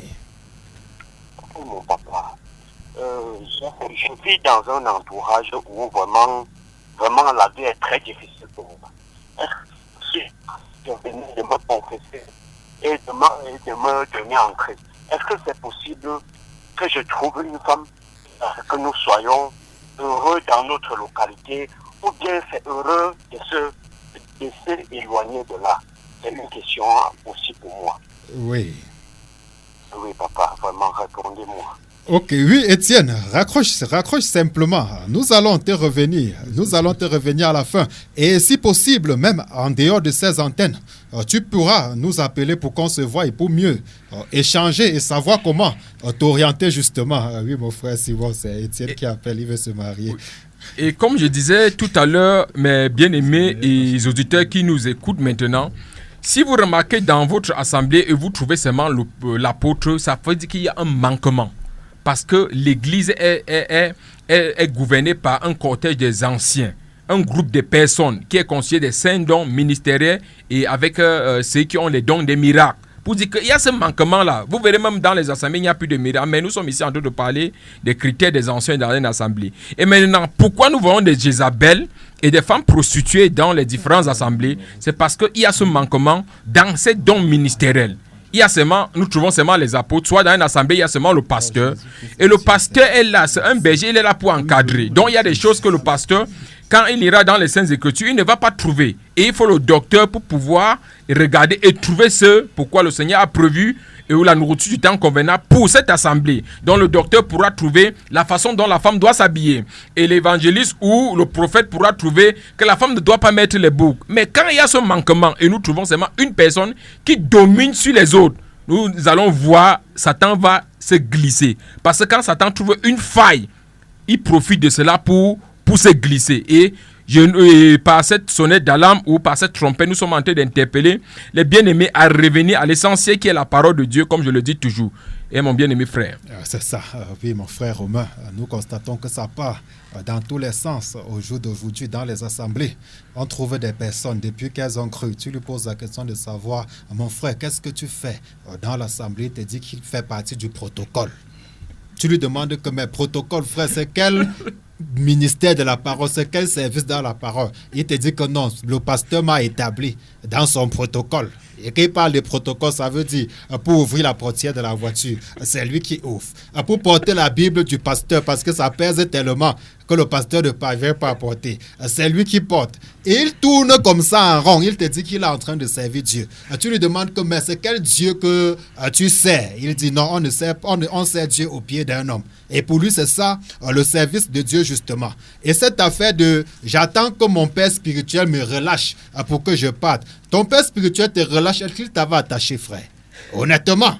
On a l'impression de voir ces apprentis dans les ateliers de couture ou dans les ateliers ou dans les garages des mécaniques ou après la formation. Il faut qu'on le relâche pour qu'il parte ouvrir sa part de garage. C'est comme ça que les gens ont vu l'œuvre du Seigneur aujourd'hui alors qu'il n'en est rien. Nous avons vu avec la naissance de l'Église dans le livre des Actes chapitre 2, à la naissance de l'Église, ça a commencé par Jérusalem. Après Jérusalem, c'est arrivé en Judée. Après la Judée, c'est arrivé en Samarie. Ça s'est étendu au fur et à mesure. Mais toutes les fois où sur le champ des missions, les chrétiens ont eu des problèmes, ils sont remontés à Jérusalem, rencontrer les anciens. Par exemple, dans Actes chapitre 15, avec le concile de Jérusalem, concernant le problème des doctrines qu'il y avait eu concernant la circoncision. Ils sont revenus à Jérusalem parce que l'église était unie. Mais aujourd'hui, tu vois quelqu'un qui doit se détacher, comme tu le disais. Mon frère Simon, nous avons diverses grâces. Quelqu'un, par exemple, a une grâce pastorale, il doit se détacher pour aller ouvrir une assemblée. Ayant ouvert donc une assemblée, automatiquement, la grâce apostolique doit y manquer. Automatiquement, la grâce prophétique doit y manquer. Amen. La grâce de l'évangéliste doit manquer. La grâce du docteur doit manquer. Alors que Dieu les avait appelés à travailler ensemble pour l'édification du corps de Christ. Et c'est la raison pour laquelle chaque fois ils vont se plaindre qu'on a volé ma brebis. Simplement parce que la brebis se rend compte qu'elle n'a pas tous les groupes d'aliments nécessaires pour sa croissance spirituelle. C'est pour ça que de temps à autre, il faut quand même aller ailleurs, bénéficier d'une autre grâce que son pasteur n'a pas, mon frère Romain. N'est-ce pas là la confusion? C'est la vraie confusion. Quand on parlait, c'est Babylone en fait. C'est Babylone. Tu sais, dans l'église catholique, on a le pape qui coiffe tout. Donc quand Papa Foroma a parlé, c'était bon. Tout le reste là, on ne gère pas. Que tu lis la Bible jusqu'à tu dors là-bas, c'est ton problème. Mais Papa Foroma a déjà parlé. C'est ça qui se passe. Et ce n'est pas étonnant que la chose est descendue, est allée au niveau de toutes les dénominations, système pentecôtiste, les fous gospel et tout. En fait, tous ces milieux pentecôtistes là, cela s'est été également là-bas parce que en effet, ils tirent toutes leurs sources du catholicisme. Quoi qu'ils sont, beaucoup sont même ignorants que c'est de là que la source vient. Oui, parce que c'est le pape qui est le surintendant de la mission catholique. Alléluia. C'est le pape qui est le surintendant. Donc, du coup, s'il a décidé, personne ne peut changer. Donc, il n'y a personne qui peut changer. C'est pour ça qu'il l'appelle, il est le représentant de Pierre sur la terre. Mais sans te couper, mon frère Romain, est-ce que ce thème surintendant-là, n'est-ce pas là le blasphème même contre le Saint-Esprit? Parce que le seul surintendant de l'Église, c'est le Saint-Esprit. En réalité, cette personne qui se nomme surintendant vient de dire qu'il est au-dessus, parce que le Saint-Esprit n'est même pas surintendant, il est intendant. En réalité, il vient de dire qu'il est au-dessus du Saint-Esprit. Parce que, regardons, le Saint-Esprit est l'intendant des biens de Dieu. Mais lui, il vient dire qu'il est surintendant. Donc, le Saint-Esprit est en dessous de lui. Donc, c'est lui. C'est pour ça que tu peux entendre Holy Spirit move. Holy Spirit move. Saint-Esprit avance. Donc, ce sont eux qui donnent les ordres au Saint-Esprit. Voilà où part le désordre en milieu chrétien. Frère, la dernière fois, nous avons lu Apocalypse 3, le verset 20. Il dit, je me tiens à la porte et je frappe. Nous allons voir en milieu pentecôtiste, pendant que les gens sortent pour les campagnes d'évangélisation, ils vont dire aux hommes qui écoutent que Jésus se tient à la porte de ton cœur. Il frappe. C'est faux. Ce n'est pas la porte du cœur. L'église a mis le gérant dehors et ils veulent gérer. Parce qu'ils ont dit au verset 14, ils ont dit, je suis riche, je me suis enrichi, je n'ai besoin de rien. Tu vois? C'est voilà où part tout le reste. Frère, ce n'est pas le Saint-Esprit qui dirige les dénominations. Ils sont automatiquement sur le système satanique qui vient directement de la mission catholique. C'est de là-bas que la source revient. Le modèle, c'est là-bas. Puisque c'est elle la grand-mère. C'est là-bas qu'ils ont tiré tout le modèle. Ils ont commencé un peu comme on veut dire la vérité. Quand l'église catholique s'est levée, chacun regarde, non, il faut qu'on écoute ce que la grand-mère est en train de dire parce que la grand-mère a la sagesse. Tu vois, c'est là-bas que la chose décolle et ça fait en sorte que Satan a donc pris le total contrôle de tous les systèmes dénominationnels. Tous ces systèmes-là sont contrôlés par le diable. On ne peut pas dire autrement. C'est le serpent qui règne là-bas. C'est pour ça que tu vas entendre le parler en langue, toutes ces choses-là. Pourquoi? Parce que c'est le serpent qui a possédé tous ces gens-là. C'est ça qui fait en sorte que maintenant, les innocents, les brebis du Seigneur Jésus se retrouvent donc captifs en ce milieu-là. Frère, nous ne pouvons pas imaginer. Je pose la question, d'où vient le nom, d'où vient ce titre surintendant? Ça, c'est un. Nous voyons l'égoïsme de l'homme sur la terre. L'homme est identique au diable. Ces hommes-là, ils sont identiques à Satan qui a toujours voulu être au-dessus. La Bible déclare dans Matthieu chapitre 20, lorsque les fils de Zébédée, Jacques et Jean ont demandé au Seigneur, Seigneur, voici ce que nous demandons, que au dernier jour, en ce jour-là, que l'un de nous, que nous réunions avec l'un à droite, l'un à gauche. Le Seigneur a dit que vous ne savez pas ce que vous demandez. Et puis, le Seigneur va continuer en développant en disant que mais est-ce que vous pouvez boire la coupe que ils ont dit que mais on peut boire. Il a dit que certes, vous allez boire. Mais sachez, cette place-ci est réservée pour des personnes. Mais, et puis il avance, voici l'enseignement qui sort en disant, les chefs des nations tyrannisent. Les peuples, les grands dominent. Mais au milieu de vous, ça ne sera pas le cas. Car vous êtes tous frères. Frères, je me souviens un jour dont l'ancien nous racontait une histoire dont ils étaient en train d'entendre un pasteur, ou c'est un surintendant, ou c'est un pasteur zonal, quand il était encore dans le premier évangile. Sorti, oui, d'où il est sorti. Ils attendent le grand qui vient, et tout le monde, il faut qu'on contribue l'argent pour chercher une bonne hôtel où le bon monsieur va venir dormir. Le Seigneur Jésus a dit, Les renards ont les tanières. Les oiseaux ont les nids. Mais le Fils de l'homme n'a pas où. Jésus, le Dieu vivant, sur la terre, dans la chair humaine, n'a pas où reposer sa tête. Mais les hommes aujourd'hui ont pris l'évangile pour faire pour eux. Au point où il faut qu'on loue les Zingana pour qu'eux ils dorment là-bas pour être à l'aise. Tu vois, il dit, mais tout le monde se bat, il faut qu'on contribue l'argent. Et c'est comme ça qu'on va arnaquer le peuple de Dieu pour soutirer de l'argent pour que le grand vienne dormir à l'hôtel. Entre-temps, il y a des personnes parmi eux qui n'ont pas pu payer la location, le bailleur les menace. Entre-temps, il y a des veuves qui dorment en famille. Il y a des veuves là-bas on les a rejetés dehors. Les bailleurs ont enlevé les portes. On a enlevé les feuilles de tôle. Mais le pasteur a fermé le zonal. Il a fermé parce que tous ces gens-là, c'est une hiérarchie qui se trouve là-bas. Alors, c'est lui qui est au-dessus du zonal venait. Et puis lui, il dit comme, pourquoi on tape le corps? Est-ce qu'il n'y a pas un frère qui peut avoir une chambre où si un frère vient, il peut dormir? On dit que tu appelles qui frère? On a failli le lapider sur place. Tu appelles qui? Tu oses appeler un pasteur zonal frère? Frère, tu peux imaginer la sorcellerie en milieu chrétien. En milieu dit chrétien aujourd'hui dans le système de l'université. C'est là où tu comprends que c'est Satan qui règne en grand maître dans ce milieu-là. Alors le Seigneur les a dit, les grands dominent. Les chefs de peuple dominent, les grands les asservissent. Mais au milieu de vous, ça ne serait pas le cas parce que vous êtes tous frères. Donc nous sommes tous frères. Que tu sois apôtre, que tu sois prophète, que tu sois évangéliste, pasteur, docteur, nous sommes tous frères en ce qui concerne le Seigneur Jésus. Donc il n'y en a pas de titre plus élevé que l'autre. Il suffit juste de la grâce qui a été accordée pour accomplir une œuvre quelconque. C'est pour cette raison que nous voyons dans 1 Corinthiens chapitre 3, dans 1 Corinthiens chapitre 1, 2, 3 jusqu'à 4 même, l'apôtre Paul va essayer de tailler quelque chose au fait que les Corinthiens dans le chapitre 10, on a commencé à avoir les divisions. Dans le chapitre 1, verset 10, on a commencé à avoir les divisions. Soyez animés d'un même esprit. Et qu'il n'y ait point de division au milieu de vous. Parce que j'ai appris que l'un parle, je suis de Paul, je suis d'Apollos, je suis de... Christ est-il divisé? D'où vient la division? L'égoïsme dans la pensée des hommes voulant toujours dominer sur les autres a fait en sorte qu'on a abandonné donc la vérité, on a mis le Saint-Esprit dehors pour montrer le moi. C'est ce qui a fait Lucifer chuter du trône de là où il était, de là où il était, parce qu'il a dit qu'il va élever son trône au-dessus du trône de Dieu. C'est ça que les hommes sur la terre. Tu peux imaginer quelqu'un se nommer surintendant. Entre-temps, le Saint-Esprit est l'intendant. Il vient de dire qu'il est au-dessus du Saint-Esprit. Frère, quel blasphème en milieu chrétien. Quel blasphème! Et à cause de ceci, frère bien-aimé, le peuple de Dieu est asservi. Le peuple de Dieu n'est pas nourri comme cela se doit. On peut donc voir les chrétiens qui se retrouvent en train de tomber dans le péché parce qu'ils n'ont pas reçu la parole qui les garde. C'est la parole qui garde.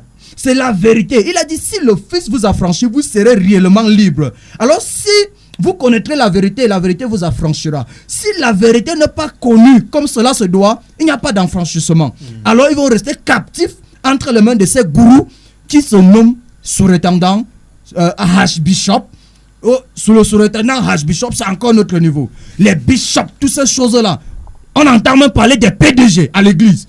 Frère bien-aimé, tout ceci, ça sort d'où en milieu chrétien, frère bien-aimé?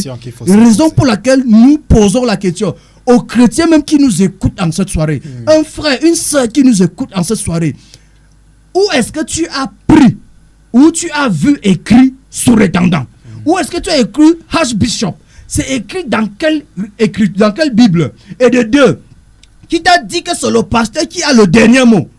J'étais en train de vouloir lire un passage suite à ce que mon bien-aimé frère Simon a dit tout à l'heure en disant que chacun a un rôle. Nous voyons les gens qui disent que tu vas voir peut-être un apôtre même qui est censé parcourir la terre pour la restauration de la doctrine de Christ est asservi dans ce milieu comme un esclave. Il est porté de la Bible du pasteur. Et pourtant, peut-être c'est un apôtre potentiel dont Dieu a envoyé sur la terre pour travailler dans le champ de Dieu.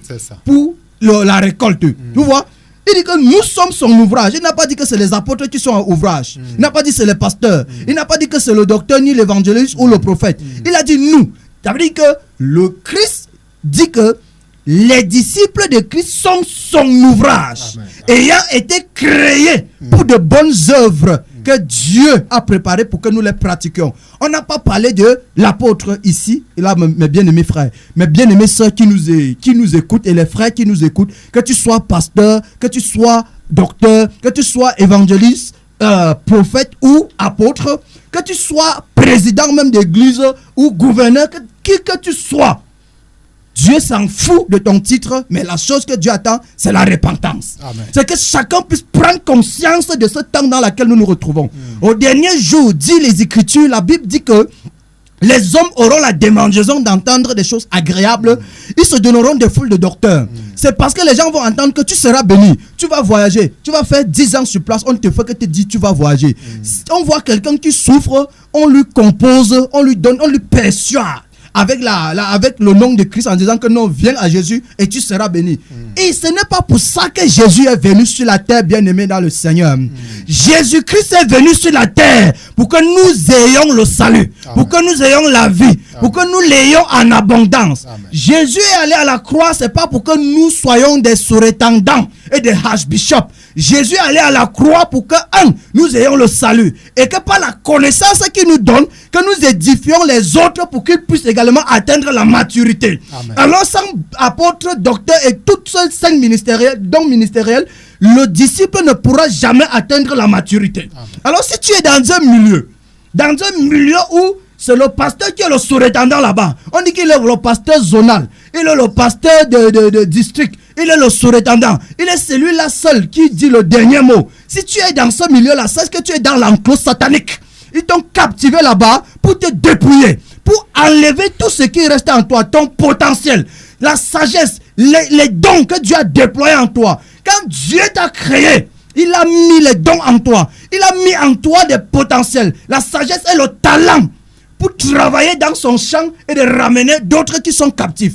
Il n'était pas appelé pour être porteur de la Bible du pasteur. Il n'était pas appelé pour ouvrir la portière de sa voiture. Entre-temps, tu ouvres la portière de la Prado et les babous sont percés aux pieds. Il n'y a pas possibilité. Tu mets une veste sur toi où les cafards vivent même dedans. Et le pasteur, lui, il est dans les costumes.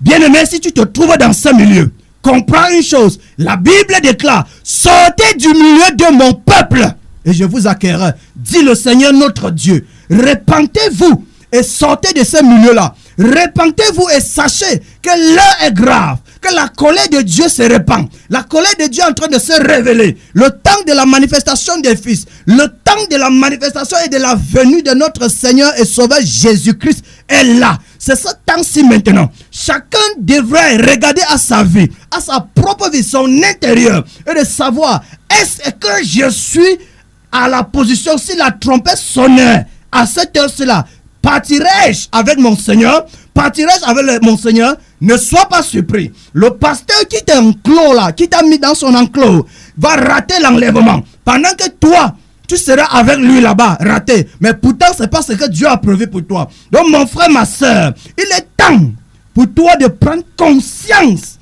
de véritablement ce que tu cherches en Dieu, de ce que tu cherches dans le Seigneur. Tu visites toutes les assemblées tous les jours. Tu pars de pasteur à pasteur parce que Dieu est en train de te montrer qu'il y a insatisfaction. Car la satisfaction ne se trouve pas dans les hommes. C'est en Jésus-Christ seul que nous avons la satisfaction. Le fait, le signe qui montre que tu as l'insatisfaction, c'est d'aller de prophète en prophète, de pasteur en pasteur. Cela montre que ta relation avec Dieu n'est jamais propre et que Dieu n'est jamais de ton côté. Raison pour laquelle, répands-toi et viens à la vérité. Répands-toi et viens à Jésus. Répands-toi et prends conscience de ce que Dieu, notre Père, le Seigneur de gloire, veut te visiter et te ramener afin que tu sois véritablement sur la voie de la vérité, sur cette porte, sur la voie étroite, sur le chemin étroit qui est Jésus-Christ de Nazareth. Il a dit, je suis le chemin, la vérité et la vie.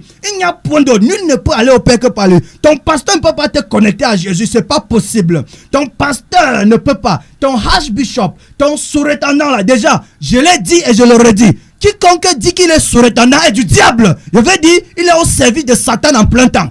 Et tu dois quitter ce poste-là pour retourner à l'humilité. Descends jusqu'au bas-fond et couche-toi devant le trône de gloire pour implorer la miséricorde du Seigneur. Et nous prions que le peuple de Dieu qui entend cette trompette en cette soirée, que le Seigneur Jésus vous localise. Que la puissance du Saint-Esprit brise l'incrédulité des cœurs et ramène tous les cœurs à lui et à lui seul. Car il est le seul digne de gloire et d'honneur et de puissance. Tout homme sur la terre, se nommant révérend, est du diable et au service en plein temps du diable. Et tu dois quitter ce poste. Jésus seul est le seul digne de toute révérence. Il n'y en a point deux. Donc si tu es révérend pasteur, tu dois te repentir. Si tu es révérend docteur, tu dois te repentir. Il n'y a pas de révérend dans l'église du Seigneur Jésus. Ça n'existe nulle part. Tu dois quitter ce milieu-là. Tu dois descendre de cet escalier-là pour te remettre à la plateforme afin de recommencer avec le Seigneur. Que le Seigneur Jésus bénisse son peuple qui écoute et que sa parole pénètre vos cœurs. Amen. Amen. Que Dieu te bénisse, mon bien-aimé frère. Auditeurs, auditrices, c'est votre émission. La trompette sonne. Nous ne faisons pas en cette soirée une fixation personnelle sur qui que ce soit, mais nous sommes là pour dénoncer l'État qui mine l'Église. Et en cette soirée, nous parlons de la notion d'ancien dans l'Église qui a été galvaudée et qui a sorti l'Église du programme de Dieu. Il n'est pas question dans une assemblée d'un ancien qui s'élève au-dessus des autres anciens. Et nous avons vu ce dérapage dans l'Église. L'apôtre Jean, déjà, le dernier des apôtres à mourir, déjà dans sa vieillesse, dénonçait déjà ces phénomènes. Il doit parler par exemple des Diotrephes qui avaient commencé à s'élever au-dessus de tous et qui contredisait même déjà les lettres de l'apôtre Jean. Et l'apôtre Jean a dénoncé cela. Nous avons vu également le Seigneur dénoncer comme ça les œuvres des Nicolaïtes dans le livre d'Apocalypse chapitre 2. L'esprit des Nicolaïtes, dominateur du peuple, cet esprit de domination qui veut que quelqu'un s'élève au-dessus des autres. Et ce sont ces dérapages que nous dénonçons sur ces antennes. Il n'est pas question dans l'église de Jésus-Christ d'un surintendant. Ça n'existe pas dans les Écritures. Et si vous pouvez nous prouver le contraire, appelez simplement dans ce studio pour nous montrer le contraire d'un seul ancien qui s'est élevé au-dessus des autres, ou encore d'un seul apôtre qui s'est élevé au-dessus des autres. Au contraire, le Seigneur doit dire que le plus grand parmi vous soit votre serviteur. Ça veut dire quoi? Ça veut dire en réalité pour Dieu, la grandeur, plus je descends, plus je suis en train de grandir. Alléluia. Pour Dieu. Yes. Mais plus je monte, ma chute sera fulgurante, cher auditeur. Yes. De la 94.0. La seule chose qui commence par le haut pour descendre, c'est la tombe. Donc si tu commences à t'élever, rassure-toi, tu dois finir dans la tombe, auditeur, auditrice, de la 94.0. Il n'est pas question d'un ancien ou encore d'un pasteur qui se place au-dessus des autres pasteurs pour établir un fonctionnement pyramidal. Ça n'existe pas dans les Écritures.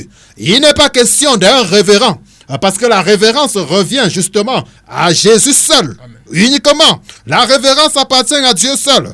Pourquoi est-ce que nous allons prendre des choses qui n'existent pas dans les Écritures pour établir cela dans l'Église au jour d'aujourd'hui? Auditeurs, auditrices de la 94.0, vous pouvez vous fâcher, mais si vous vous fâchez, si vous vous appelez dans ce studio, montrez-nous le verset biblique.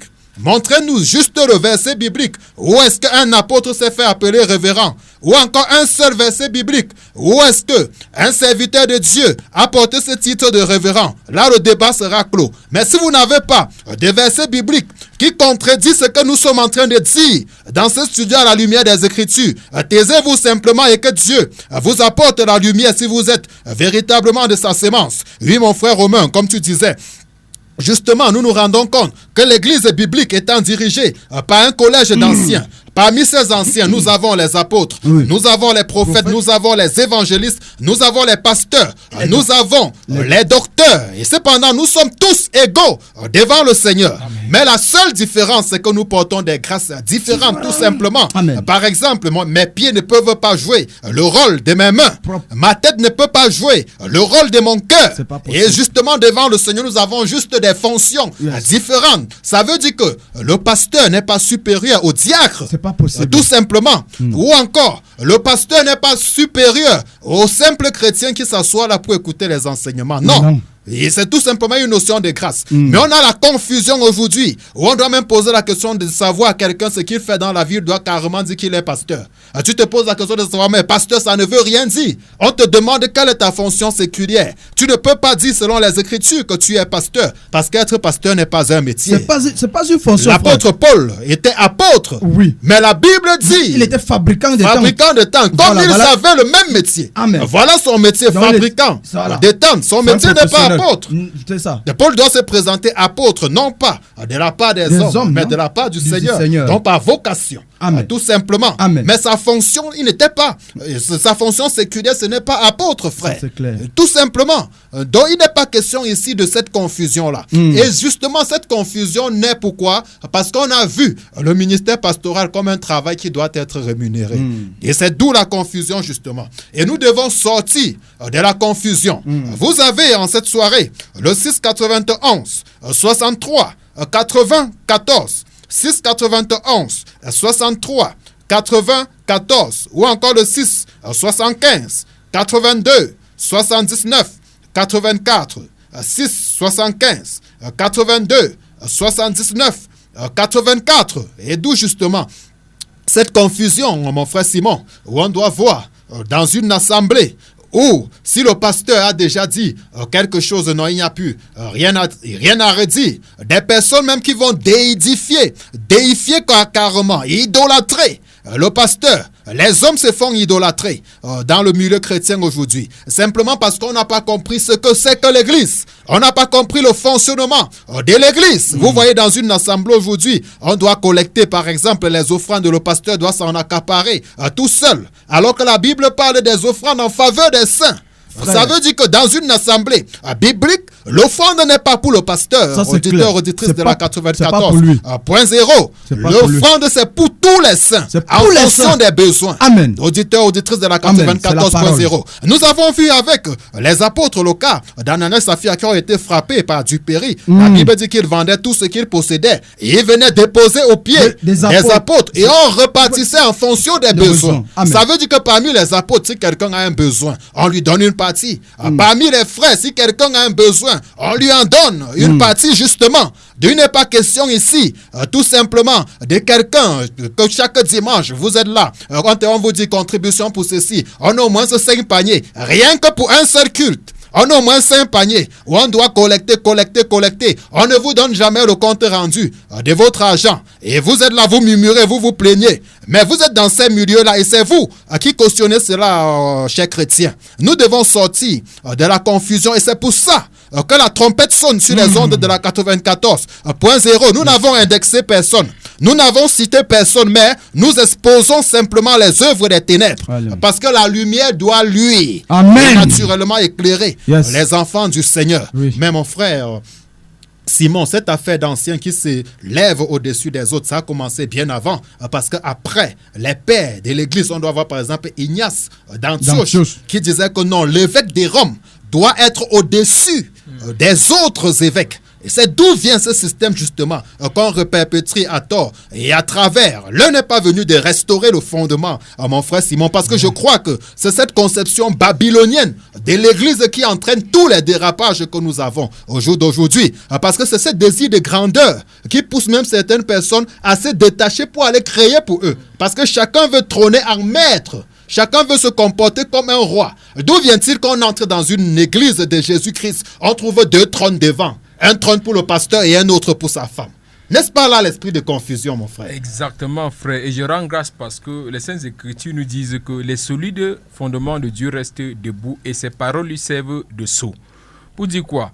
Ce qui est en dehors de la parole ne vient pas de Dieu. Cela vient carrément de l'ennemi. Et je sais ce soir qu'il y a nos auditeurs et nos bien-aimés frères également qui sont en train de nous écouter. Et je sais que parmi ces hommes, il y a également les pasteurs qui sont en train de nous écouter. La Bible nous dit clairement dans Actes chapitre 17, le verset 30, il dit « Dieu, sans tenir compte des temps d'ignorance, annonce maintenant à tous les hommes, en tout lieu, qu'il est à se repentir. » Donc, mon bien-aimé frère, toi qui m'écoutes, le Seigneur t'appelle juste à la repentance et à revenir à l'essentiel qui est la parole de Dieu. Car je disais tout à l'heure, les solides fondements de Dieu restent debout et ses paroles lui servent de sceau. Elle dit, tout ce que nous avons dit, vous allez remarquer que nous ne partons pas hors de la parole de Dieu. Nous demeurons sur ce qui est écrit. Sur ce qui est écrit. Et sans toutefois, et je vais profiter, écoutez-moi mes chers auditeurs, comme nous parlons ici, nous avons avec nous un frère qui est un pasteur par la grâce de Dieu et que le Seigneur utilise aujourd'hui.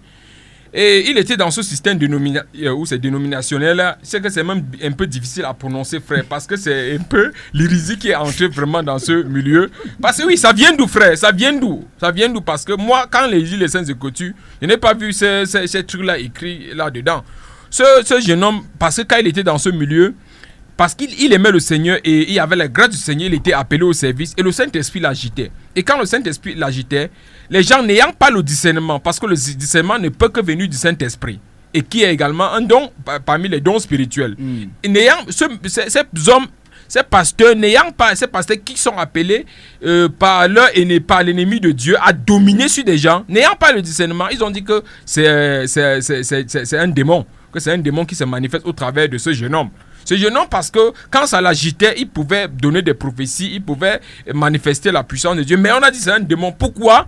Parce que ces hommes, voulant être au-dessus, ils ne veulent pas voir d'autres être utilisés par Dieu. Mais je rends grâce à Dieu, un de ces jours, il a été invité dans notre milieu et l'apôtre, notre grand frère, l'apôtre qui était là ce jour, a localisé par l'esprit de discernement, a détecté l'appel qui était sur ce jeune homme qui est appelé à être pasteur. Mais dans ce milieu, lui, il savait qu'il est pasteur, mais personne ne lui a jamais dit qu'il est pasteur. Il savait intimement que le Seigneur s'est révélé à lui que tu es pasteur. Mais en ne connaissant pas, à la recherche du Seigneur, il est tombé dans ce milieu-là, mais on voulait l'enfermer, on voulait dominer sur lui. Mais le Saint-Esprit, ne voulant pas le laisser l'agiter de temps en temps, mais on a attribué ça au démon. Mais je rends grâce quand il est sorti de ce milieu, il est venu suite à une invitation dans notre milieu où il y a tous ces 5 dons ministériels qui sont établis et le Saint-Esprit lui est localisé en tant que pasteur. Je rends grâce pour la vie de ce jeune homme aujourd'hui. C'est un de ces jours, j'ai écouté des nouvelles parce que je n'étais pas à l'assemblée ce jour. J'ai écouté des nouvelles que ce jeune homme a été puissamment utilisé un dimanche. J'ai dit gloire à Jésus-Christ, gloire à Jésus-Christ. Et je sais que pendant que je parle, toi jeune homme, tu m'écoutes et que tu es dans ce système-là aussi. Tu sens dans ton cœur que tu as un appel. Mais depuis tu as 5 ans, tu as 10 ans, tu n'as jamais fait quelque chose pour le Seigneur. Tout ce qu'on peut te nommer, tu es un protocole, ou tu es chef chantre, ou tu es président, ou tout ceci, on te nomme président de la chorale, président des jeunes. Bien aimé frère, ce n'est pas où tu es appelé. J'ai dit, toi qui m'écoutes, toi jeune homme, toi qui m'écoutes, ce n'est pas comme ça que tu es appelé. Le Seigneur t'appelle parce que tu as une mission particulière. Comme notre frère disait avec Éphésiens chapitre 2, nous sommes appelés à œuvrer pour Dieu, tout un chacun. Tout chrétien, bien aimé, sans vous mentir, comme je me disais aujourd'hui, le Saint-Esprit me faisait comprendre que tous les chrétiens ont des dons en eux. Ont des dons. Mais aujourd'hui, dans les assemblées, nous ne verrons pas ces dons se manifester. Parce qu'il y a des archibishops ou des surintendants qui sont levés, ils ont pris la place du Saint-Esprit et ils ne peuvent pas révéler la grâce qui est sur la vie de quelqu'un. Et la grâce qui est la vie sur quelqu'un parce que l'esprit de domination est sur eux. Et nous savons, Satan qui est le prince de ce monde de ténèbres, c'est lui qui est là pour dominer. Et il a également ses agents. Et comme je disais tout à l'heure, comme Acte chapitre 17, il dit que sans tenir compte du temps d'ignorant, le Seigneur nous t'appelle encore à te repentir. Moi, je dirais, je dis, tu veux, partage mon témoignage. J'étais dans ce milieu-là également. Mais le Seigneur a fait grâce que je puisse sortir et je peux voir la grâce de Dieu se manifester dans ma vie quand je suis en train de partager la parole. Je vois le Saint-Esprit se déployer parce que le Saint-Esprit veut se déployer au travers des vies. Nous devons soumettre nos membres pour que le Saint-Esprit se déploie. Mais comment peux-tu te soumettre tes membres au Saint-Esprit si tu es dans ce milieu où quelqu'un a pris la place du Saint-Esprit? Non mon frère, toi qui m'écoutes, tu dois quitter ce milieu et t'attacher fermement au Seigneur. Tu dois quitter ce milieu et rechercher le Seigneur pour l'œuvre à laquelle il t'a appelé. Et nous voyons également l'apôtre Paul qui dit, j'ai travaillé plus que eux tous, pas moi, mais il dit la grâce de Dieu sur moi. Donc c'est la grâce qui vient de Dieu qui a travaillé plus que les autres. Mais l'apôtre Paul n'était qu'un simple homme. Et c'est lui-même qui dit dans ce Jacques que le frère de condition humble se réjouit de son élévation. Donc l'apôtre Paul avait compris ce qui veut dire l'humilité. Et aujourd'hui nous allons voir des gens qui prennent des places, des premières places avec des chaises en or. Et quand ils passent, les gens se prosternent au lieu de se prosterner devant le Seigneur. Donc avant que ces personnes ne viennent, Les gens sont dans des différentes assemblées en train de chanter. Mais quand un homme entre, les gens se prosternent. Donc ils chantent pour le Seigneur, ils ne se sont pas prosternés. Mais quand un homme entre, il se prosterne. Qu'est-ce que nous trouvons aujourd'hui dans ces assemblées-là? Donc mon frère, toi, pasteur qui m'écoute, toi ou c'est surintendant ou quoi, toi qui m'écoute, le Seigneur t'appelle à la repentance parce qu'il y a un jugement sur l'église. Il y a un jugement qui commence dans la maison de Dieu. Ce jugement commence par l'église. Et si ça te trouve dans cette hérésie-là, mon frère, l'épée va te frapper parce que la coupe du jugement, quand la coupe atteint son comble, le Seigneur frappe. Et également, je parle à ces jeunes. Parce que tout à l'heure, pendant que je parlais, je voyais ce jeune qui a placé et qui est en train d'écouter, dit waouh, je me sens appelé. Mais dans ce milieu, je ne peux pas me déployer. Mon frère, tu dois quitter ce milieu. Tu dois quitter ce milieu et trouver où la sainte doctrine est prêchée, où ton appel est révélé. Amen. Avec Timothée, nous voyons que l'appel de Timothée a été révélé, dont l'apôtre Paul nous révèle ça. Il dit son appel a été révélé par prophétie. Oui, par prophétie. Donc, mon frère, toi qui m'écoutes, cherche un milieu où la sainte doctrine est prêchée, ton appel sera révélé et toi tu vas exercer librement et que le Saint-Esprit va t'accompagner dans ton œuvre. Donc le Seigneur t'appelle aujourd'hui par cette trompette qui est en train de se sonner ce soir. Le Seigneur t'appelle à quitter ce milieu.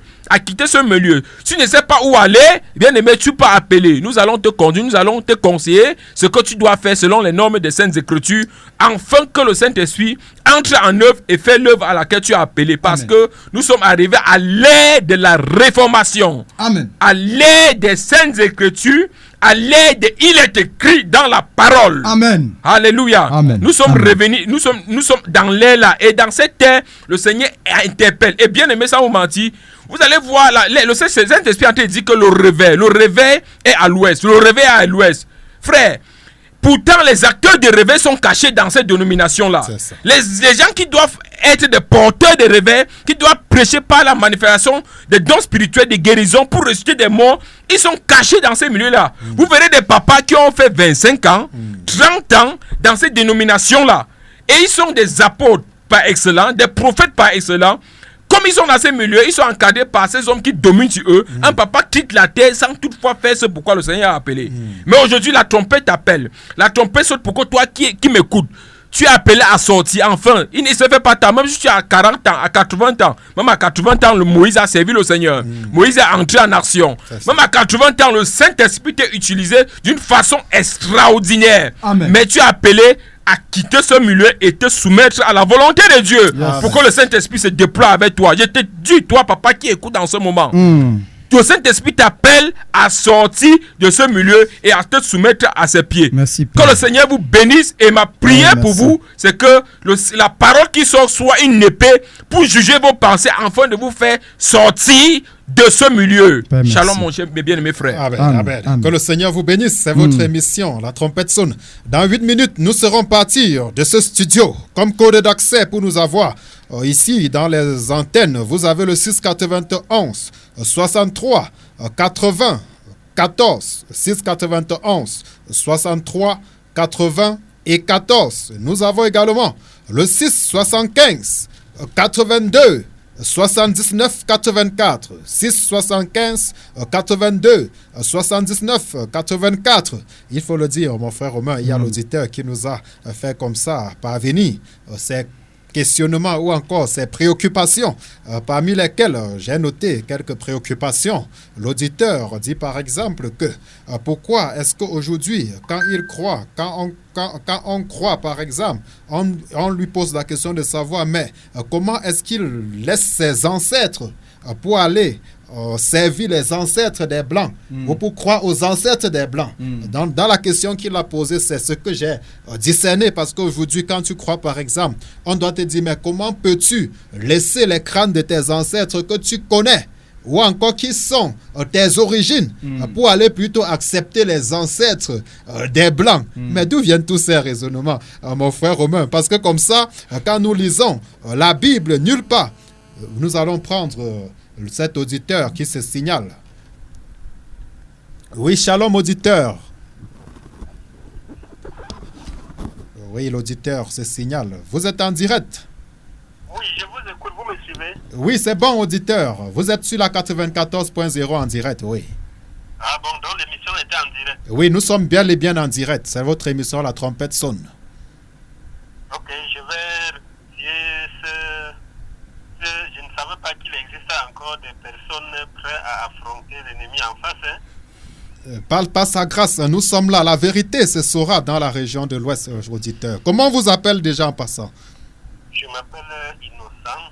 Je suis Innocent depuis les montagnes de Fondonera du côté de la Mémoire. Waouh, Fondonera, c'est chez ma belle famille, justement. Je salue également toute la population de Fondonera en cette soirée.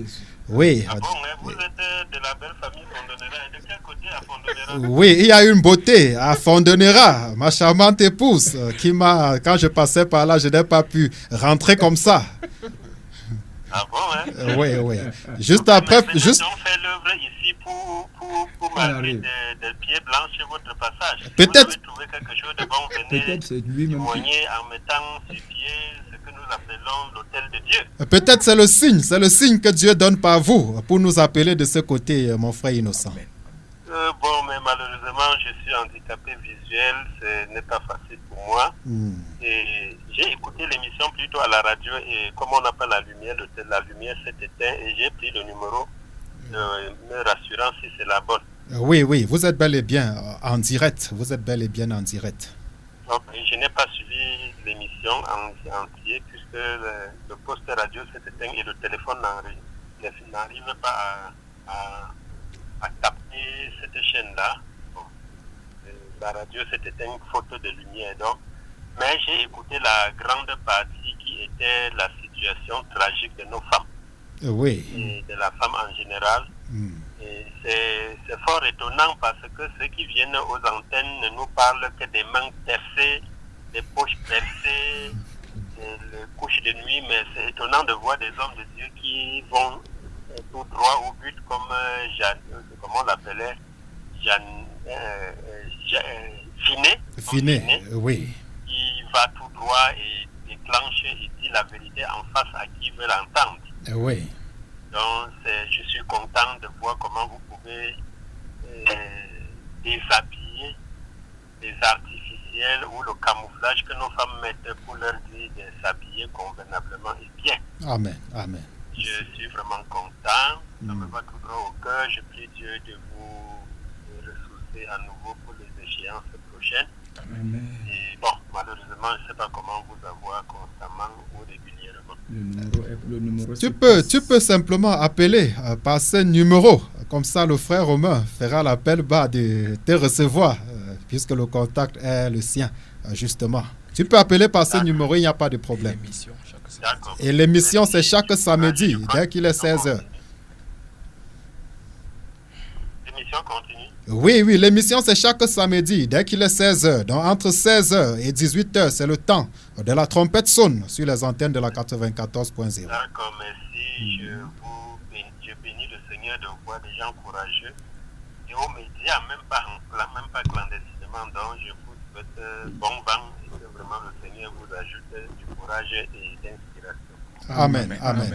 Comme ça, dans 3 minutes, nous serons partis. L'auditeur, le frère innocent, vous pourrez appeler même prochainement. Même hors antenne, il n'y a pas de problème. Nous allons partager. L'émission étant comme ça, le temps de renvoyer l'antenne. Nous sommes déjà à moins 2 minutes. Oui, merci pour toutes les contributions, chers auditeurs de la 94.0. Même vous qui n'avez pas pu intervenir en direct sur ces antennes, vous pouvez nous avoir comme ça, même après l'émission, toujours passer contact. Mais il faut le dire, mon frère Simon, parlant même de cette affaire où on prie pour les couches de nuit. Parce qu'en réalité, on ne peut pas prier contre les couches de nuit en laissant les objets de séduction. Les causes premières même. Parce que si une sœur vient au jour d'aujourd'hui nous demander par exemple de prier pour elle par rapport aux couches de nuit, on doit commencer à enlever ces objets de Satan qu'elle a sur elle. Comme dit le frère innocent, parce qu'on ne peut pas prier contre les couches de nuit alors qu'elle a ce qui amène ces couches de nuit là. Tu ne peux pas avoir les objets de la sirène sur toi. Amen. Et tu demandes qu'on prie contre les couches de nuit et tu ne peux pas t'en débarrasser. Ne faites pas travailler les prédicateurs en vain, tout simplement. Ça, c'est clair. Oui, auditeurs, auditrices de la 94.0, reprenons-nous samedi quand il sera à 16h sur ces mêmes antennes de la 94.0. Comme ça. Juste une dernière parole, hein, mes frères. Juste une dernière parole. Le temps vraiment... je rends grâce à Dieu pour l'émission et que le Seigneur soit élevé dans cette émission. Et mes bien-aimés, ne vous découragez pas, n'ayez pas honte d'appeler pour dire que vraiment j'étais dans l'erreur. J'ai pris conscience de ce que vous êtes en train de dire. N'aie pas honte, mon frère. Moi-même, j'étais dans cette même erreur-là et j'ai pris la religion de m'attacher à la vérité. Donc, toi qui m'écoutes et qui veux également la vérité, le numéro est communiqué. Appelle seulement. Nous allons vraiment par la parole de Dieu t'exhorter et te dire quoi faire. Donc, soyez bénis et à nous revoir samedi prochain. Oui, lorsqu'il serait 16h. Vraiment, la main sur le cœur. Nous demandons comme ça la main sur le cœur à l'auditeur. Étienne, qui nous a appelé de Bamenchou, de nous excuser comme ça, de n'avoir pas répondu à ces questions. Nous pourrons toujours y revenir, ou encore tu peux même nous contacter. Après le temps de cette émission, on pourra échanger plus librement concernant les situations que tu nous as posées. Mon frère, une dernière parole, mon frère Goubin. Oui, mon frère, déjà, je rends grâce au Seigneur Jésus pour sa bienveillance encore en ce moment. Et je dis encore un grand shalom à tous les auditeurs de la 94.FM qui ont été assidus à l'écoute de cette émission. Et ma prière, c'est pour les enfants de Dieu. Cette prière, ce mot de prière, c'est pour que la grâce du Seigneur abonde dans vos vies, dans vos cœurs. Et que la puissance du Saint-Esprit localise votre être afin de tailler tout ce que l'ennemi a mis en vous. Et que tout ce qui n'a pas été sémé par le Père Céleste soit déraciné et que vous puissiez voir clair la vérité, que le voile du mensonge soit ôté entièrement et que vous soyez éclairés au nom de Jésus-Christ de Nazareth. Soyez grandement bénis en cette soirée. C'est votre émission La Trompette sonne qui entre en gare comme ça. La technique a été assurée en cette soirée par Emeran Takam sous la coordination régionale du docteur Moïse Kanke, l'homme qui a un regard gendarme sur cette émission La Trompette sonne. Que le Seigneur soit béni. Prenons-nous samedi quand il sera 16h sur ces mêmes antennes. Shalom, shalom. Shalom. Pour tout humain, par Adam j'étais esclave du péché. Il a fait et m'a libéré. Lui seul a pu m'affranchir du péché. Je chante la croix car c'est la puissance de Dieu pour moi qui ai cru en Jésus.